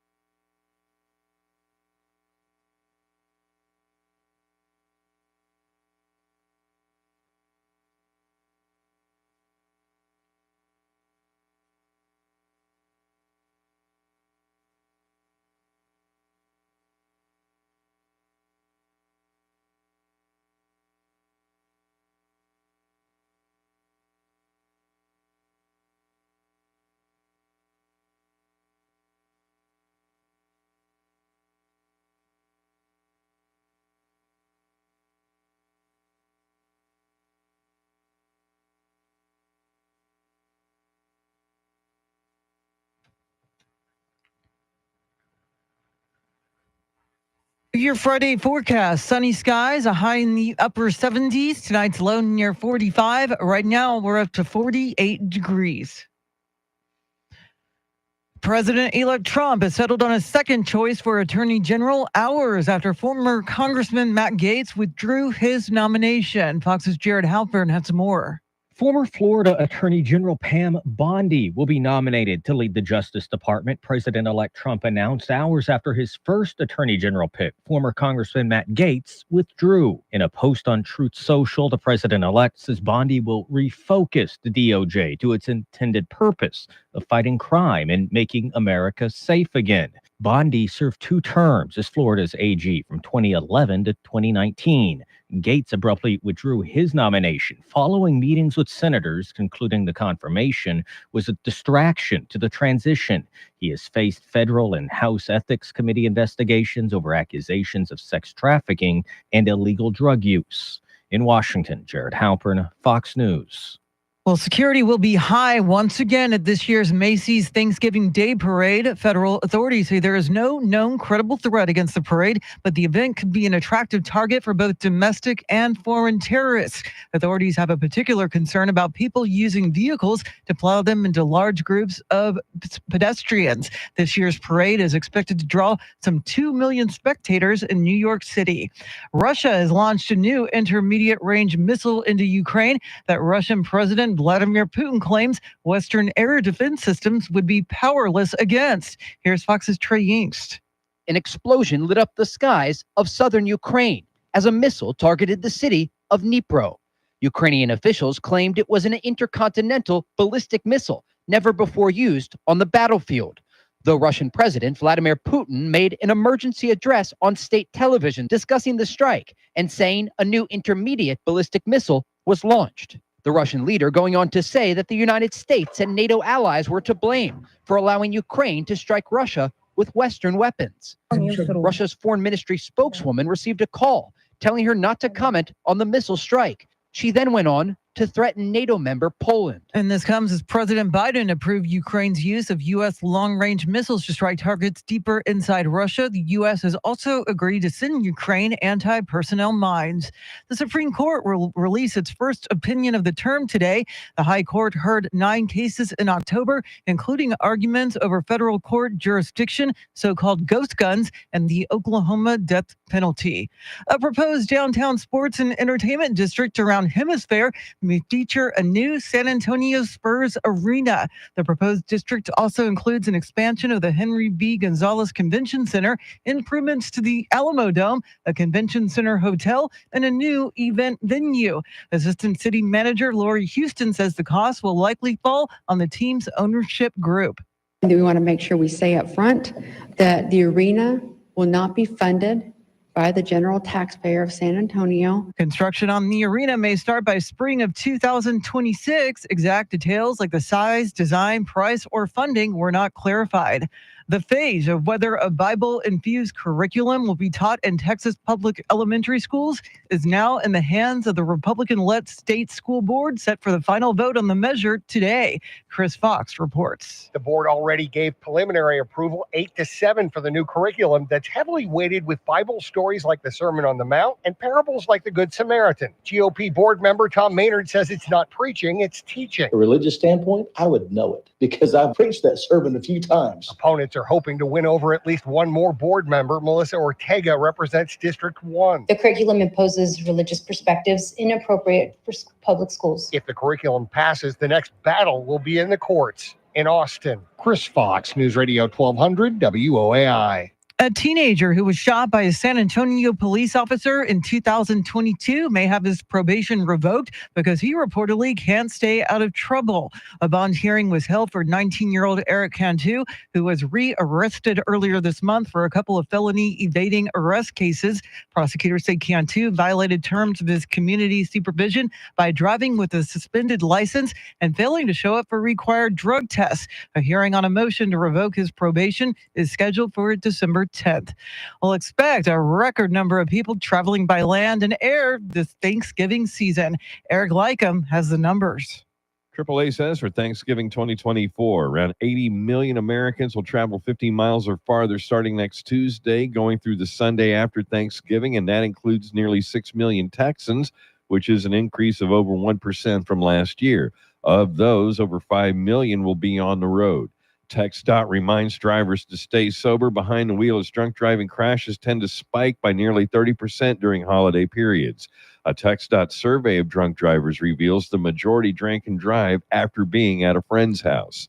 Eric Lycum, News Radio 1200 WOAI. It is 8:37. Traffic and weather together in a minute, but first, a check of your money in the world of business as trading is already underway. We welcome in Courtney Donahoe live at the Bloomberg News Desk.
Thanks, Courtney. Enjoy your weekend. News at the top and bottom of every hour, along with breaking news as it happens. I'm Charity McCurdy. Here's traffic and weather.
San Antonio's First News, Charity McCurdy, Mr. T, Tim Merriman. I'm Chris Duell. We are happy to have Randy Beamer in studio. Randy, host of On the Record on KLRN Television, Thursday nights at 7. All episodes available on demand at klrn.org. Randy was talking to us about Project Marvel. But Randy, as you know, one of the many reasons we love having you in the studio is to help charity. And she's traveling to see in-laws. Yes, I understand that she with her husband, as you call him, the husband Brett with a T. With one T.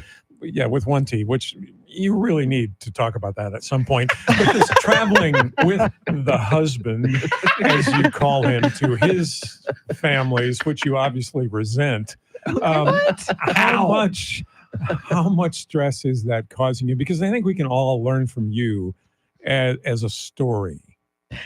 It's stressful because I do the majority of the packing, and I have to just think of everything as far as snacks for the kids, how to keep them entertained, pack for the fluctuating temperatures in San Diego. It can be a little stressful, but it's getting easier, Randy, because my kids are getting older each year and they look forward to getting on an airplane and that whole experience. So I'm not complaining. I'm looking forward to it, but it's the stress of the unknown. Will Southwest Airlines lose my luggage? Will the flight be on time? Will we make our connecting flight on the way back? Things like that. Why should all of that matter? Why shouldn't you say, well, if they don't, what am I going to do? I'm going to roll with it. I'm with my kids. I'm with my husband, the husband, Brett, with one T. Have you ever had a vacation that goes south, kind of like with some of those problems, but you've had more fun? It's always fun. I always look for the positive, and I always get so much joy in seeing my kids interact with their cousins who they only see once a year. And I always remember that I am lucky. I live in the same town as my family, my parents. So I don't, he doesn't have the luxury of seeing his parents every weekend like I do. What kind of advice would you have for everybody else? Because and especially if they have to see these people that they only see once a year. And politically, especially in this day and age, do you anticipate conversations? Are you stressed about that? A little bit. He definitely has a brother who makes his political views known. And after, I don't know, a glass or two of wine, it really comes out. So I avoid that type of conversation. And I think a lot of people expect, you're in talk radio, especially my extended family in California. I think they expect me to be the vocal one and to come out and preach politics, but I don't. I take a back seat and I go check on the kids, make sure they're good, because I tend to do a lot of the quote unquote babysitting because I want my husband to have quality time with this family and not worry about the kids. But Charity, they're your kids, so you're just parenting. You're not babysitting. Well, you know what I mean. Yes. Yes. Now, Charity, she mentioned earlier that the in-laws won't come here because there's not enough good rental properties available. Randy, could they stay in your guest house maybe? Let's see, this year the complex, the compound, as we call it, and the adjoining facilities may be occupied. And you call your place Beamer Lago. Beamer Lago. Beamerlandia. Yes. The penthouse, yes. Do they have space for you out there? Or they don't? They don't make space for you in their home? And how do you feel about that? Well, here's the deal. His brother lives in San Diego. His parents live in the Sacramento area. So we decided to go to San Diego, and not to put anybody out, they get the rental, and they get a very nice rental to accommodate us, but we still go back and forth between his brother's house and the rental. In San Diego? Yes, yes. And it stands for what? Whale what? I don't remember. Anchorman. I don't recall. Okay. Well, so what are you guys going to do for Thanksgiving? And are you stressed with the families getting together? No, I'm not at all. Not at all. I have the daughters coming over and the new boyfriend coming over, when my youngest daughter's new boyfriend coming over for the first time. So yeah, first and last. Usually that's how it works, Randy. I don't know why it is like that, but that's been my track record so far. I'm 0 for 3. Do you have any, or Chris, do you have any plans and issues? It's kind of low key, but Thanksgiving Day is also my wife's birthday. Oh, happy so it's going to birthday, be Ben. Thanksgiving/birthday. So we're celebrating 2 holidays on the same day. That's so cheap of you. I That's very know. nice. What can I tell you? Do you do anything romantic, or do you do more family-ish kind of things? Because it's Thanksgiving, we'll go. My sister lives in Leon Valley. We'll go hang out at her place because neither of us, my wife nor I, cook. So we leech off of people who do cook. We're really good at eating. We eat really well. We just don't cook. Do you have any advice? I think one day. Well, it's too late now with Charity leaving, but advice for Charity dealing with a husband and family that she clearly resents on a vacation. Oh, I hope we're not listening to your lies, Beamer. My goodness. My only advice is to drink heavily. I just wanted to get you to vent, and your color has come up in your cheeks. I see some red. Mission accomplished. Yes. It is a red Friday. It is a red Friday. More coming up with Randy Beamer. We'll get you caught up on headlines, traffic, weather, and more. WOAI News Time, 8:46.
Randy Beamer will give his sage advice as we embark upon the weekend. But first, Charity, what stories are you following?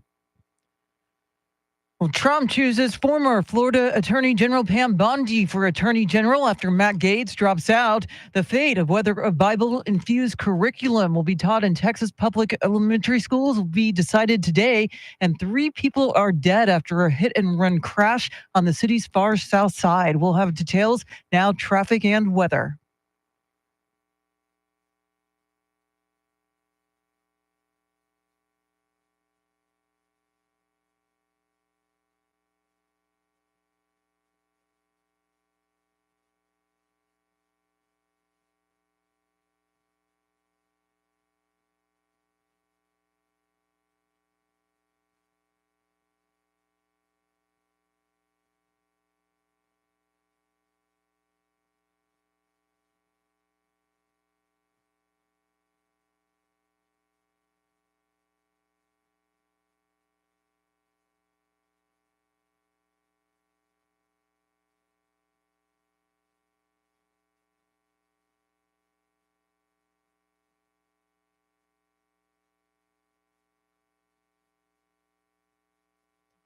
Sunny skies today and tomorrow. Highs in the mid to upper 70s today. Upper 70s tomorrow. Sunday, sunshine along with a few clouds. Highs in the mid 80s.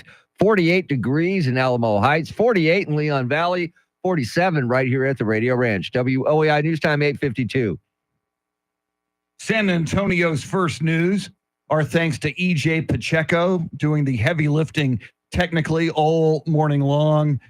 Solo. Andrew Zimmel was off, so he did all the work by himself. And he's wearing a red United States Marine Corps hoodie, wearing red on a Friday to remember everyone deployed. Randy Beamer in studio. Randy, I don't know if you were listening earlier when the motorcade was approaching the iHeartRadio studios, but Charity McCurdy said that you come in and you provide sage advice. Have you thought of yourself? Thank you. You've done so many things: filmmaker, news anchor, Renaissance man. Have you thought of yourself as a sage? No, maybe a different herb of some sort that Charity might need for Thanksgiving. But I do appreciate that. And I try to give advice that I think you will need. And I think just being honest with your husband. And as you said, you have so many things to be thankful for if your family's here and his is not. Just remember that and be beholden to him. No. What I meant was just wanting to see if you're listening. No, just go ahead and be honest with him and say, this is a stressful time for me. If you could help me out just a little bit more, I would appreciate it. Okay. Wow. I'll definitely consider that. Have you ever thought of just saying that outright, that this is a stressful time for me? Help me out with the kids. He's usually good about stepping up when he sees the need, but I try to overcompensate because I want him to have this very important time with his family. He only sees them once a year. It's the least I could do. But it doesn't take away from the fact that it's a tad more stressful for me. But tell him if he helps, you'll give him another tea. To his name? No, because according to Brett with 1 T, you can't trust a 2 T Brett. So, yes. Because it seems like you point that out a lot. Like he's missing a T. Like he's in need of a T. He's 1 Brett short of a T. No. What I really need to know, Beamer, is what you're doing for Thanksgiving. You're a grandpa. You're a polar pop. What are you doing? My daughter is having us all together, and I need to ask you a very important question because she's having, for the first time, everybody over, but we're all supposed to bring a dish. I thought bringing a dish stopped in like 1963. I don't know what bringing a dish is, and you have to say it like that. What is a dish that you should bring for Thanksgiving? Well, you can't go wrong with rolls. Easy. Something easy. And maybe rolls. ask specifically what she has in mind so you don't disappoint. Yeah, you said she's vegetarian. She is vegan. So herself, or is she vegan? Okay, so are you doing the tofurkey? I'm not sure what she's doing, but she says bring something for everybody else. Yeah. Because she's doing the vegan stuff. Okay. So I can do non-vegan. Do you ever bring a dish? What do you guys make a dish? Well, no, I don't make anything, but I will get deviled eggs from HEB. I'll get something at HEB that everybody. That sounds like 1963. Well, yeah, I'm from 1960. How ironic you would bring up 1963 on November 22nd. So thanks for bringing me down, Randy. Thanks. think you did. I know. What can I tell you? Well, be thankful, Charity, that you're having off next week, and we are all thankful. I'm very thankful to work with you guys. By the way, thank you. We're Thankful glad for you. you. I feel like Norm at Cheers every time I come in. You guys are family, so. Same here. Is it because of the alcohol in the studio that you feel like Norm? I thought it was because of what was in the air. It's not incense, but. By the way, I just got a text from Charlie Parker that says, "Don't bring a vegetable tray. Nobody wants it." Okay. And I just got a text from Mike Opelka who said, "Don't bring a pineapple." So, you're going to have to explain to me all these words and code that I don't understand. I did not know, nor did Randy, nor did Charlie Parker, who asked me in the hallway. None of us knew what the pineapple reference was for Ellen DeGeneres, by the way. Apparently, Charity and Mr. T know these things. I didn't. No. I'm going to have to Google it. I'm afraid of what you I'll may not find. want to Google it. Well, apparently Mr. T knows all of these. I do know it. Codes. Okay. Yeah, I do know what All right. it means. Yes. Does that say On that something about your note- lifestyle? No, not at all. But I just know. I know things. What can I say? I know things. But a fruit salad, Beamer, you can't go wrong with a fruit salad as a side fruit dish. salad. There's no pineapple in the fruit Lots of salad. pineapple. I will take your advice and I'll call it charity salad. Ooh, I like that. Which sounds a little weird, but It does a little bit.